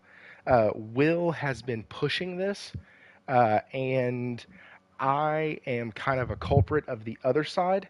I have converted a lot of my movies and stuff to digital, and now I'm going to these old video like game exchange type places that have, they sell DVDs super cheap or they sell Blu-rays super cheap, or you can go in there and get 4 Blu-rays for like $20 or whatever. And like I'm starting to scope out movies and pick up a couple here and there because I want my physical movies back. I don't want it to be attached to my Vudu login where they can say, nope, you can't use this anymore. All the Marvel movies that you have digitally doesn't matter. All of the Spider-Man, all of your uh, all of your Christmas movies, your Home Alones, your Charlie Brown Christmas, all of that stuff, you can't access it anymore. You can't watch these. Top Gun 2, you can't have it. And so, like, I'm now looking to purchase these again, granted used, but purchase these again just so I can have the physical copy. Because it irks me to no end that gaming companies are going to be able to, and already are able to, if you even have a disc, they can still say, no, you can't access our game. And so that that is one thing that I think the Switch has up on everybody else. Once I buy that damn cartridge, I put it into my son's Switch, I turn it on, it does like a 3-second download, done. That game can now be played. It doesn't need the internet, doesn't need anything. If they say that Pokemon is shutting down tomorrow and all the servers are gone for Arceus, guess what? I can still play my Shining Pearl because it doesn't matter. And I know I just talked about Nintendo and Pokemon in the same sentence, which means this will probably get stricken for for copyright infringement. But we're gonna roll with it because I think this topic needs to be hit on heavy. And it took me a minute to get there. Like Will about 3 or 4 weeks ago was like, "Hey man, I have this thing I want to talk about," and I was like, "Yeah, cool, we can hit it." And then we hit it for 5-10 minutes, and then got off of it. And then the next week, physical media came back up because Sony and Discovery had that little dispute over licensing, and people were losing all of their episodes of MythBusters and Duck Dynasty or whatever the other show was. But like, they were losing access to all these things that they had purchased. And so then it comes up again. And then it comes up again when game companies are starting to say, hey, these games aren't shipping physically. What the hell? Yeah, no, Alan Wake 2, I think that was the game. Alan Yep. Wake 2, yeah, no physical edition. Oh, shit. Okay, so it's starting. And so this has been a running theme that it's getting worse. And so there's very little protection for the player too. Like there's almost no protection for the gamer that stops these companies from doing that. Because all they have to do is when the game starts up, put it in their stupid terms of service, and we accept and we get into the game. And so it's frustrating to see when executives who are so freaking out of touch with the community and with the gamers that they serve. Also, it's frustrating because Ubisoft, honestly, after Mirage and after this new Prince of Persia game, they're kind of, in my opinion, on like an upswing a bit. And so we all know Skull and Bones is going to be shit, so I'm not even including that in this discussion. But by and large, Ubisoft is on a good trajectory. And then they come out and shoot themselves in the foot and say, nah, we don't care if you own your game or not. And you shouldn't either. It's they can honestly say as a publisher, hey, I don't think that it matters if you own your game or you don't. I don't think you should care about that. But or no, I'm sorry. They can say that first part. I don't think it's a big deal. Cool. Good for you. We do. But then to look at us gamers and go, "Oh yeah, and also I'm going to tell you that you shouldn't be concerned about it either. You just need to get used to this." See, that's where I draw the line. Because it's my money, not yours. It's yours once I purchase your product. But Thrifty, this is where I have a problem with what you're saying. Not that you specifically, but what you're saying. I have a big problem with, a huge problem. I'm not blaming Ubisoft. I'm blaming you. You, the chat, the gamer. I blame you for this happening. But there's still redemption. A lot of us are going to get Prince of Persia tomorrow. I am. I'm getting it physically. And something that I didn't say last time on my spiel about physical is that when I buy physical, 1 out of 10 times, I cannot get a day and date. I can't. I cannot go to GameStop and pick it up. I cannot go to Target, Walmart, Best Buy. I sometimes have to wait a day or two to get that game. Sometimes if it's like an indie or double A game, I have to wait 4 or 5 days. And this Right. has been going, especially with GameStop. So what we know when games release, they'll usually get them a few days early. They'll start setting stuff up. They'll start calling pre-orders in, giving them dates, right? As of a year and a half ago, GameStop sometimes doesn't even get the game to the day after it releases. And I'm not talking about a double A game. This happened with um Sifu, which well, it is a smaller game, but it happened with Sifu. It happened with Final Fantasy in some locations, 16. This these are just some of the games off the top of my Cyberpunk in 2020. These are just some of the games that I could not get physically day and date. So they're gonna make it harder on you, especially us, the hardcore gamer, who we've been waiting for a game, we've been waiting 4 or 5 years, and now the date's here. And I mean, look, Thrifty, remember when Spider-Man 2 came out? Remember how I went to GameStop and I was waiting on my delivery from PlayStation, and we were on the phone like all day that day waiting for that UPS truck to drop off my package so I can get that code to you. Do you remember that? Mm-hmm. Like, we were so anxious to play this damn game. We've been waiting on it. But that's where they want you. Because what is stop, you know what? Forget it. Like today, right now, if you subscribe to Ubisoft Plus, you could have been playing Prince of Persia as of Monday or Tuesday. If you didn't, if you're not subscribed to Ubisoft Plus, you buy it digitally, you could start playing it in 6 minutes. In 6 minutes, you can start playing that game. So if you're really looking forward to a game, just going to bed and waking up can be kind of difficult, right? Especially waiting for years in some cases. But we have to change this, guys, because we still have the majority of the control in our hands right now. We still have the majority of control. And look, I know that I'm going crazy a little bit right now. I'm also guilty of this, not as much as others like Thrifty who have basically gone all digital.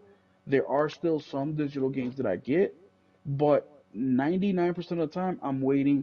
It sucks, it's hard, but I do it, especially for a game that has no DRM and it's physical and it's a game I really want. I will wait up to a week or however long it takes. But we have to do it now, guys, because it's that whole throughout human history, right? Do we want peace and safety or do we want freedom, right? Do we give up our freedom to get that security or do we give up the security to get our freedom? It's the same thing with this. Are we going to keep taking the easy way out and purchasing this game, which by the way, it's the same price, guys. So you're actually getting less for your money. You're paying 70 bucks digitally, you're paying 70 bucks physically plus tax. Just get the physical stuff. You're going to thank yourself later. Your future self will thank you. There is so many games, even on the PS4 era, like for example, The Order 1886, I think it is. The Order, that game is still selling for 20 to 30 bucks. Still on eBay.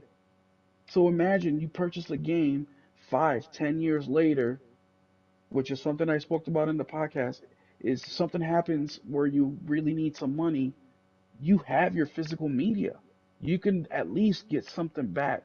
Sure, maybe pennies on the dollar, but when you're starving or you're really stressed, pennies on the dollar will feel like $1 million. There's just way more options, way more control for you, way better for you.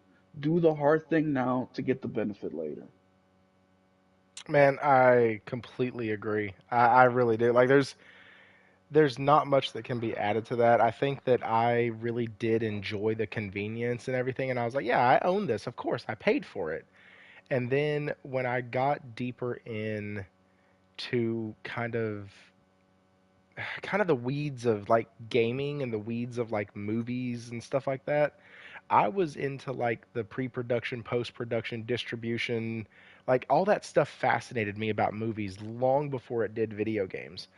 And so like I have been into the gaming world side of it and looking at those kind of tea leaves and things like that for about 3 years now. Before that, I was still a gamer, but I wasn't in the world like I am now.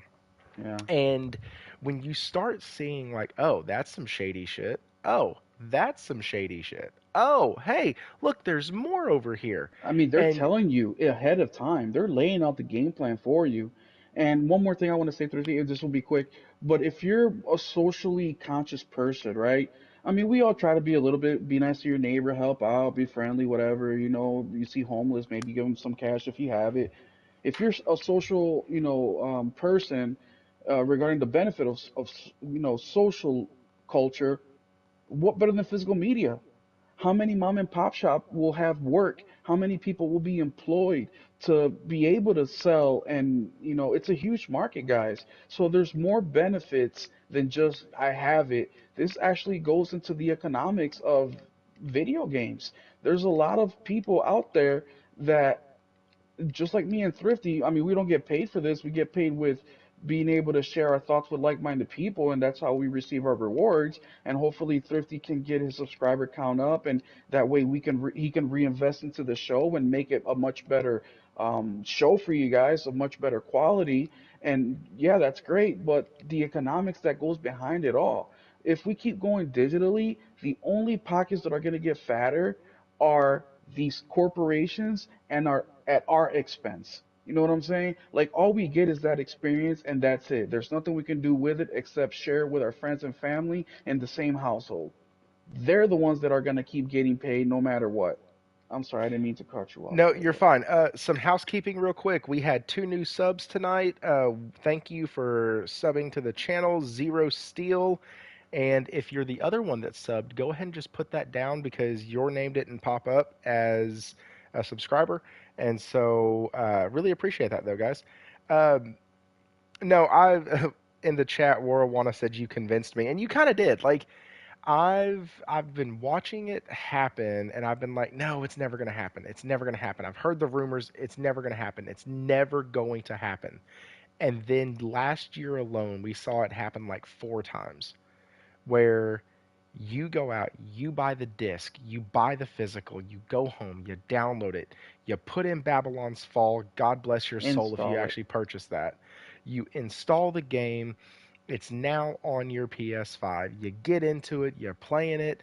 Nobody else in the world is, but you like the game. And you want to beat it and you want to see what it's like.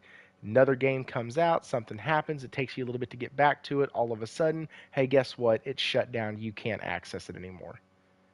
Like, that sucks. Like, places were being told not to sell, like, Marvel's Avengers anymore. Like I got a local game store here that owns. I got a buddy here who owns a local game store, and I went in and I was like, "Hey guys, this game is getting delisted at the end of the month. It's everything's shutting down. You won't really be able to access it." And they still had the game at like $20. And next time I went in there, the game was at like $4. They were like, "Get it off of my shelf! Like I need it gone." And they weren't taking them back in on trade or anything. And so you have games that you've paid money for that they then get to tell you no, you can't access. Like that freaking sucks. And Michael, you said yep, single player games for me. Me too, but the problem is I had an argument with somebody, not an argument, somebody a PC player commented on my Diablo 2 review of Diablo 2 Resurrected, and they said no, the offline mode you don't have to be online at all for. And I had made the comment in my video that you are always connected to Blizzard's server. Uh, and when you go offline, there's nothing on the PlayStation end after you've logged into the server because it logs you in automatically at the beginning when you load up the game.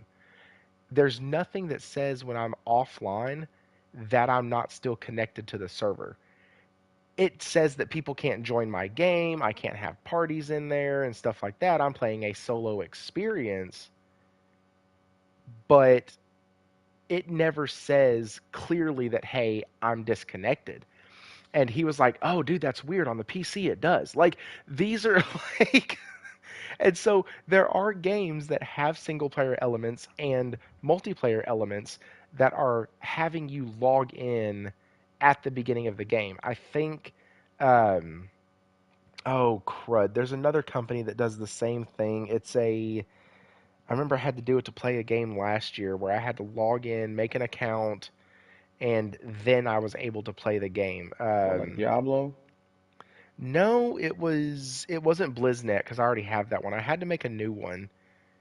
I think it was I mean, a lot of them do it, dude. So it's yeah, you I know, think it might have been Hogwarts that like had me log in to WB Games, and if you logged in, but that one was like if you logged in, it gave you something. yeah, it'll Like give you like a skin or something. Cyberpunk as yeah, well. it gave me something like that, and but then every time I hopped into the game, I was connected to their servers. But on those games, like you can just disconnect your internet and it doesn't matter. You can still play them. So I don't think that's the same thing. But games that make you log in to run their shit, that's a problem. We are Hmm. not PC players. And the person who did that video said, PC players have been dealing with this for a long time. It's nothing new. They've been all digital for forever. Yeah, I'm not a PC guy. I am a console guy. Yep. When I buy a freaking game, I don't want to open it up and see a code. I want to see a freaking disc. I don't want to see, hey, and this is pipe dream, but I don't want to see, hey, you have to download this patch to make it running. Well, dude, that was one of the reasons why it took me so long to play one of the Diablo games because it couldn't connect to BattleNet, and I'm like, what do you mean it can't connect? Like, I just bought this game. It's mine. Why can't I play it? Because of some technical issue, dude. And that's part of the reason why I'm not a online gamer, a multiplayer gamer, is because and guys, this is all by design, right? Because you can the split screen modes, they're basically gone. They basically don't exist anymore, right? Now it's a two-player game, but you basically need two consoles, two TVs, right? You need to be connected to internet in order to play with each other. Being in the same household and finding family, games that you can play with your friends or whatever, that's why Halo Infinite was such a big miss because the campaign co-op is missing and it's been missing and it's not coming. And like I have my son is 7. The very first game he ever beat was with me, and that was It Takes Two. And we played it next to each other, split screen, and we had a blast. But that's all by design because now they're getting used to doing that. Now people don't even ask about split screen anymore. And when you do, they'll give you games like, oh, the cooking game. I forget what they're called, but those cooking games, they're split screen or they're Overcooked. overcooked. I'm like, yeah, that's cool, but I don't want to do overcooked with a buddy of mine. I want to shoot shit and kill shit and fucking hike a mountain and fight somebody with a sword.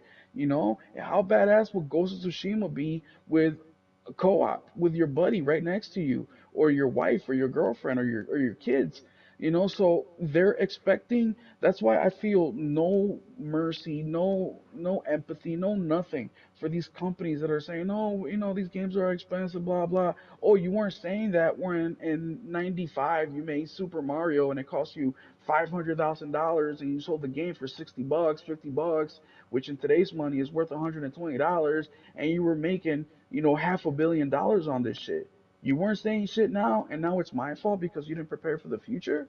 No. Same thing in 2020 with all these companies, including Microsoft and all these tech companies. Their eyes got big because we were all stuck at home. And what they do, they try to push more shit. They hired way more people. And now they're letting all these people go, all these layoffs. And once again, we're the one that gets screwed at the end.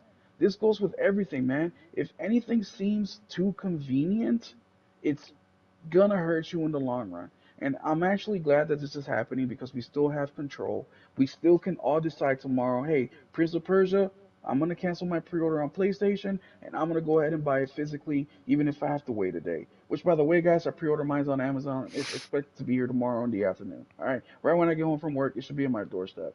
But this is very important, man, because when I buy a digital game, another tidbit of advice for somebody like myself who buys all my games on physical, not all, but you know what I'm saying.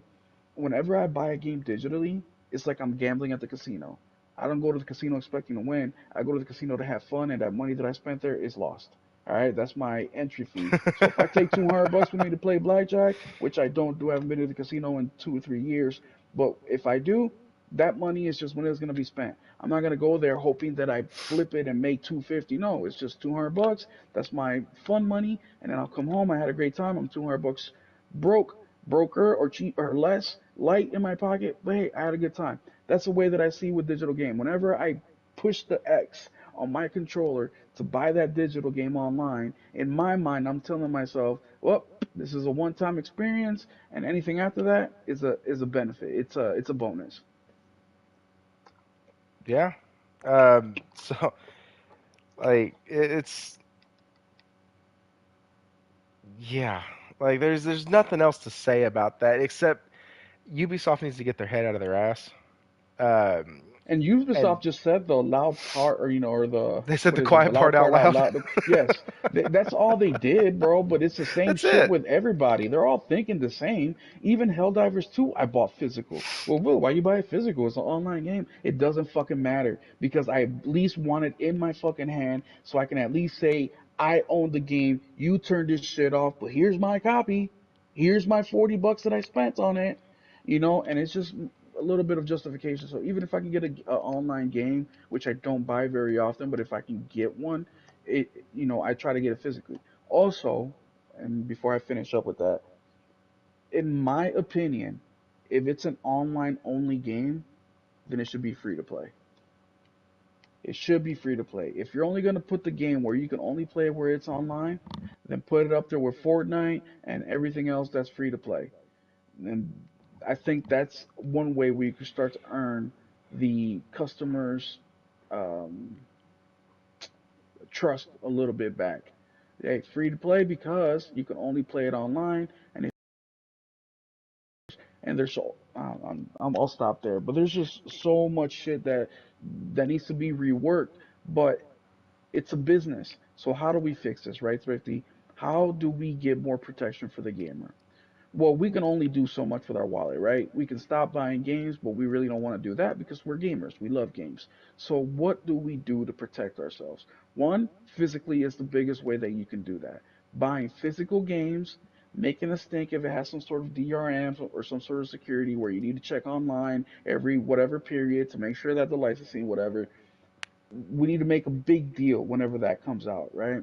Like I forget what games off the top of my head, but there's a few of them out there. Xbox, basically all of them have that. PlayStation, not so much. That's the main thing you can do. The other thing you can do is getting involved with your local politics and government. These guys are constantly looking to crush corporate, well, it depends where you live and stuff, but corporate greed is really looked down upon, especially culturally. So there's nothing wrong with calling your state, for in America, I don't know how it works overseas, but in America, calling your congressperson. By the way, there's a phone number where every citizen of that district can call and say, "Hey, I am a customer of this industry and I feel like I am underrepresented. I'm not protected enough, and we need to get the ball rolling and stuff like this because even though gaming is so big, right? It makes so much money, which by the way, it makes more money than the NFL, MLB, NBA combined, right? We are the least protected out of it all because even from professionals all the way down to kids, they see it as just games. Oh, they're just games, not a big deal. It doesn't really matter, but it does because there's real money. And I applaud countries like Europe, or not countries, but places like in Europe who have, some of these loot boxes and these pay to win schemes. Some of these places have clamp down on these practices. On Australia, um, I know they have some stuff out there too, which I know you guys are going through your own battles as far as availability and when you can play and the ratings and stuff like that. I get that. But here in America, the biggest market in the world, we can do something about it, guys. And I know that it seems way out of our scope, especially like politically. What? But if we really care about our hobby, we really care about protecting ourselves and our investment, because this is an investment. That's why exclusives are so important, right? Because we're investing all this money in the console and the PlayStation VR and the DualSense Edge, PS Plus, all these things.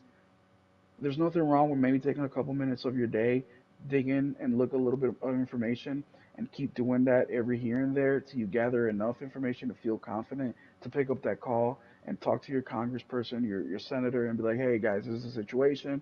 And if there's enough of those calls, right now there's 16 people on this podcast. Right now, by the end, when we're all done and people re-listen to it, it'll reach a couple hundred people. If a couple hundred people from all over the country, and then we let our friends know the information that we learn, and they do the same thing, we can reach the thousands. And I'll tell you what, if a congressperson gets a call 10, 20, 30 times about the same damn thing, it's gonna spark something in their head. And then when they go to DC for their job, right? Because a lot of them they come home on Thursdays, they spend the weekend in their home state, then they go back, Sunday night, Monday morning, and they work through the week until about Wednesday, Thursday. When they're having lunch, when they're out going to the bar after work, when they're having dinner, hey dude, have you been getting these phone calls? These gamers are calling me. Oh no way. In my state too. And we get the ball rolling. But if we don't do anything, corporate greed is going to take over. Look at how big Amazon is. Look how big Walmart is. They're only getting bigger. Look at Microsoft. Look how big Microsoft is, and they don't even create anything. They steal everything, right? We have to protect ourselves. Nobody's going to do it for us, guys. Let's start a revolution. Well, guys, I'm ready to go right at dawn. I don't know about y'all, but like we're doing the thing. That's too We're early, gonna though. start a revolution. We're Maybe gonna 9 go ahead a.m. and delete our entire set of digital libraries and gonna go out and buy. No, I'm just kidding. Don't do that. That's stupid. But seriously, be more conscious about like what you're getting. If I saw that, Josh, I'm gonna look at that later. But it is the X button, not the cross button.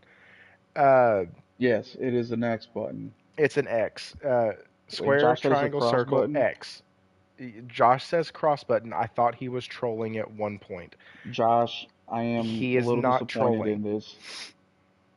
I'm a little Also, I just disappointed figured in out that. how I can make people moderators, so that's super fun. Sorry, I'm learning a new stuff. I'm learning new stuff all the time. He is wrong, but it takes a lot of.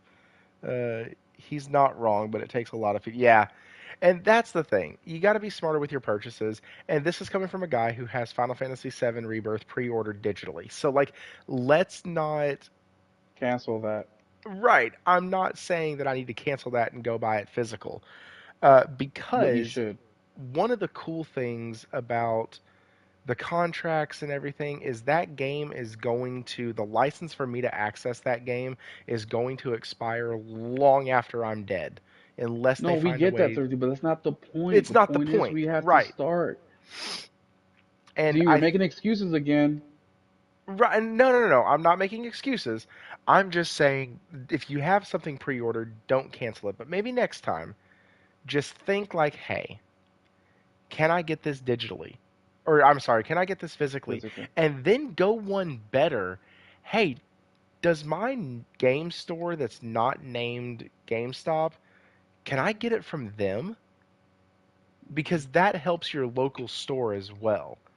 Yeah, Like, and shout out to Henry, who's in our community as well. He's got a really cool local, like Thrifty does, local, mom and pop shop, and he sometimes gets his games a day or two early just because he's a good customer. The owner, I think it's a lady. The lady really likes him, so whenever she gets like he said he got a PSP in mint condition and she saved it just for him because she knew that he would be interested. So there's it's way that's what I'm saying. The social part of it can give you way more benefits than just sticking it to the man and let me get what's mine. No, it's a whole thing, man, and it gets us gamers more involved. with our communities. It gives more opportunities, job wise, economic wise. Like, it's a lot, man. And look, we all have jobs. We all do stuff that maybe we don't really want to do, but we do it because it pays the bills. Who knows? Who knows where a physical purchase may take you?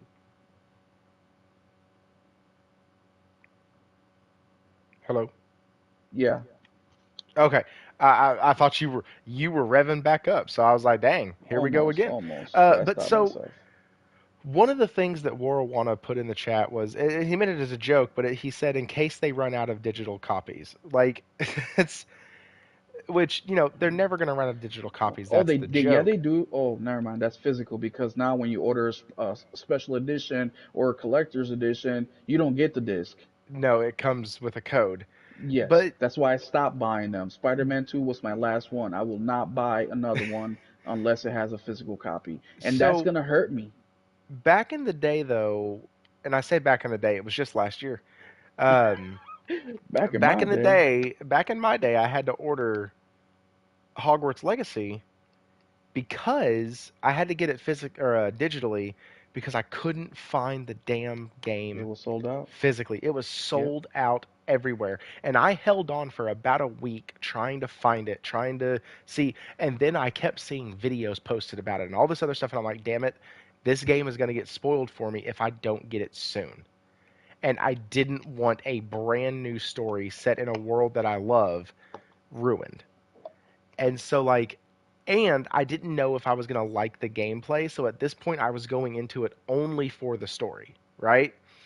And so like it's not like a Spider-Man 2 where people could have ruined it and told me the entire story and I'm still going to play the shit out of that game because I knew the mechanics and I knew I was going to love it. This, I was totally going into it just for story. That's it, because I wanted another Harry Potter adventure or another Hogwarts style adventure. I thought it'd be super fun to play that, and it was. But I had to get it, and so I got it uh, digitally. And so there is an upside, but at the end of the day, I could have waited probably another week or another 2 weeks and waited for somebody to get it, and then I would have been able to play it. It's not that big of a deal. But guys, those are all of the topics for tonight. That is everything that we had. I will leave you uh, with this thought. If you don't follow Supernova Gaming on Twitter, you really should. Also, he has a YouTube channel. You should go follow him there as well. Um, because Xbox plus Bethesda plus ABK, some account, posted that Sony is going to be third-party publisher from a GameRank article saying that Final Fantasy might come over to Xbox. And what's really funny is what Supernova said. He said, the article says Final Fantasy VII Remake. Newsflash, PlayStation didn't publish that game. Square Enix did. So, if the rumors hypothetically were true, it wouldn't make PlayStation a third-party publisher. It would mean fucking Square Enix is still a third-party publisher. You fucking idiots. Like these I want to leave you with that because I started the show talking about exclusives and I started the show breaking all of those down. You can go back and listen to that. I had a whole video that I was going to put out today over explaining what the hell an exclusive actually is. And so it's freaking hilarious that the other side and PlayStation's to a certain extent will constantly twist what an exclusive actually is or what a first party exclusive actually is. And I find it funny that just because the game doesn't come to their platform, it must make it a first party exclusive. Well, that's the only reason it wouldn't come here. No, Quantum Error would like to say different. Um, Baldur's Gate 3, before they made concessions, would like to say different. Like, it's absolutely nuts. But yeah, y'all need to go follow Supernova Gaming. Um, his channel is hilarious, and he puts out a lot of good content on X, he's actually, contrary to what this may seem, he's actually not into the console war thing. And so he calls it really straight down the middle. And so that's one of the things I like about him. Got to hang out with him some on the Saltiest Gaming podcast. And oh, we have news. Salty is just sick. He's getting better, but he was sick for quite a while over the break. And so he's kind of been radio silent, just playing some PlayStation, playing some games. And so he is okay though. And I appreciate a lot of y'all who were asking about him last stream and the stream before that. It's nice that that community is kind of bleeding into this one, and we still get to kind of maintain those lines of communication. Will, did I hear you say you have a channel? No, I don't have a channel. I could have swore earlier you said in the video you wanted to make, or in the video that you made, you had a point or something that you had mentioned. I might have misheard you. Dadgummit, I thought you had a channel. Uh, Also, where else can they find you? Just Twitter, man. That's it. Just Twitter. Well, to be honest, sometimes Twitter is more than enough to handle. That's That's way too much, man. Dude, I've been watching some of your posts though, man. You've been getting some pretty good likes, some pretty good traction. You're doing stuff, man. And I'm so just trying to have fun with you guys and talk about gaming because, I work a regular job. The only person, people in my life is my cousin, another friend of mine, but they're not really gamers like how we are. They're super casual, and I'm not going to sit there and talk about 2K for 15 minutes. So it's just a nice outlet to talk about that. I talk about it with my son, but my son, he's kind of like, whatever, so it's just nice. It's just an outlet for me. I'm not looking into doing anything really with it. But so I appreciate all the feedback from you guys, all you guys engaging with me, which is fun. We do the podcast, but that's once a week. And so it's not enough, man. Gaming, it's something that I really, really enjoy. It's my number one hobby. I don't really go to the movies. I'm not even subscribed to like Netflix or none of that stuff because it takes away from my gaming time.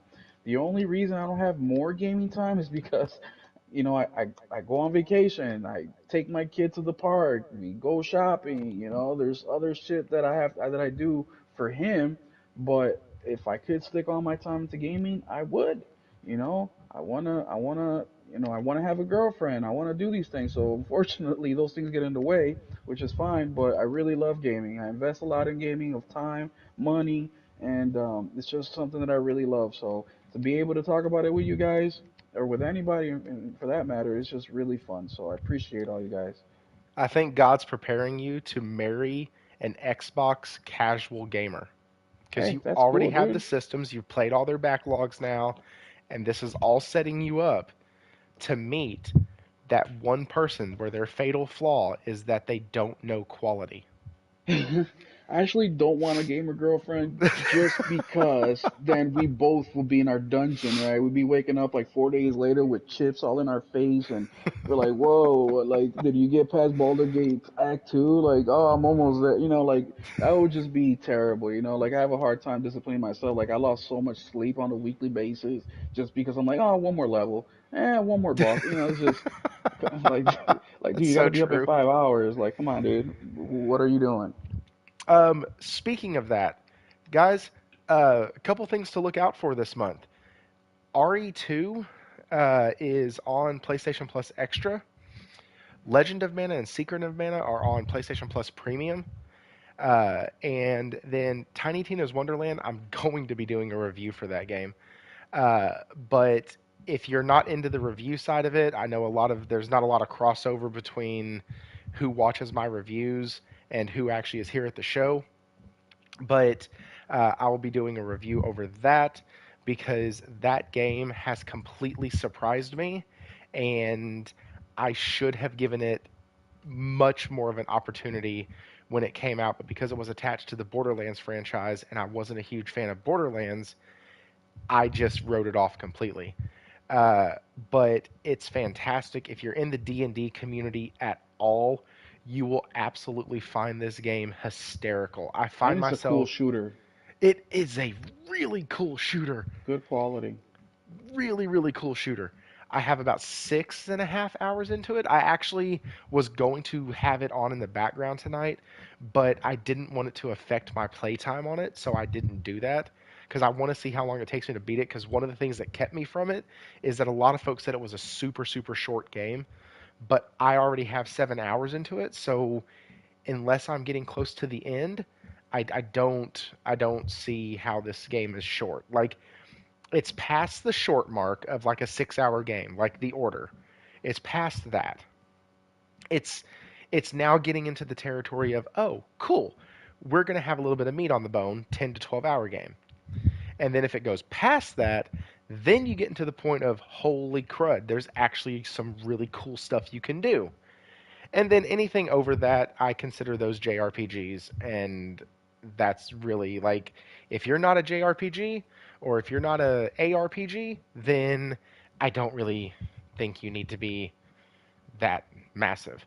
Um, but that's just me. I like clear, clean cut stories. I like going through games and getting to the end. But super excited about being able to play this. Those are a couple other games. If you want to hear my list of games that are on sale right now that you should probably check out, Oh, and it's you an online can. co-op game. Don't forget that too. Oh, yes, found out tonight it's online co op from the guy who said he's not really big into multiplayer. Well, It's it's just because I what. already have it, and but yeah. I'm just I messing with haven't you, dude. played it online call with anybody. So anybody wants to play that, hit me up. Will 777JP on PlayStation as well. I forgot about Heck PlayStation. yeah, heck yeah. Guys, we're always around. You can constantly reach him on X or on the PlayStation app. You can constantly reach me. I'm in the Discord. I am on Twitter at ThriftyPSGR. And then obviously, we're going to be doing some other things, trying to get some other stuff rolling. Big shout out to Warawana. He absolutely transformed the Discord in about a few hours. It's nuts. Like so if you're in the Discord and you want to limit your notifications that you get, that's awesome.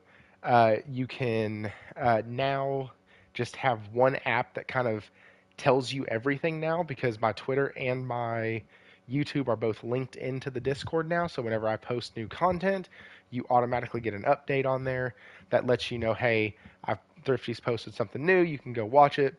He put a level up bot in there so people can kind of keep track of how much they're chatting. He's done quite a bit of stuff for the channel. And so, really appreciate that. Next week, we have Kofi on here. That's Creative Kofi. And he will be on. Hopefully, get some really good JRPG talk from him. He's kind of like my resident expert on games that have released overseas but not quite here yet. And because I'm playing through Ease 9, really good chance to kind of pick his brain. There's a few things in the game that I want to find out. So, got him coming on. And then at the end of the month, the 31st, we have Josh coming on. He is not working for a couple days. And so I have literally stolen his time. I didn't even really offer. I said, cool, so you're on the show that week? He was like, yeah, I was planning to be. I said, great, because I've been trying to get him on for a while. Will is the co-host here. He's here every week. I think he missed like half of a show one time because he was flying back from somewhere. And so like, but dude still came on. We're always here. Guys, thank y'all for stopping by. Thank y'all for those of y'all who subscribed. Sorry the show ran longer, but a little less than last week. Y'all have a wonderful night. And as always, guys,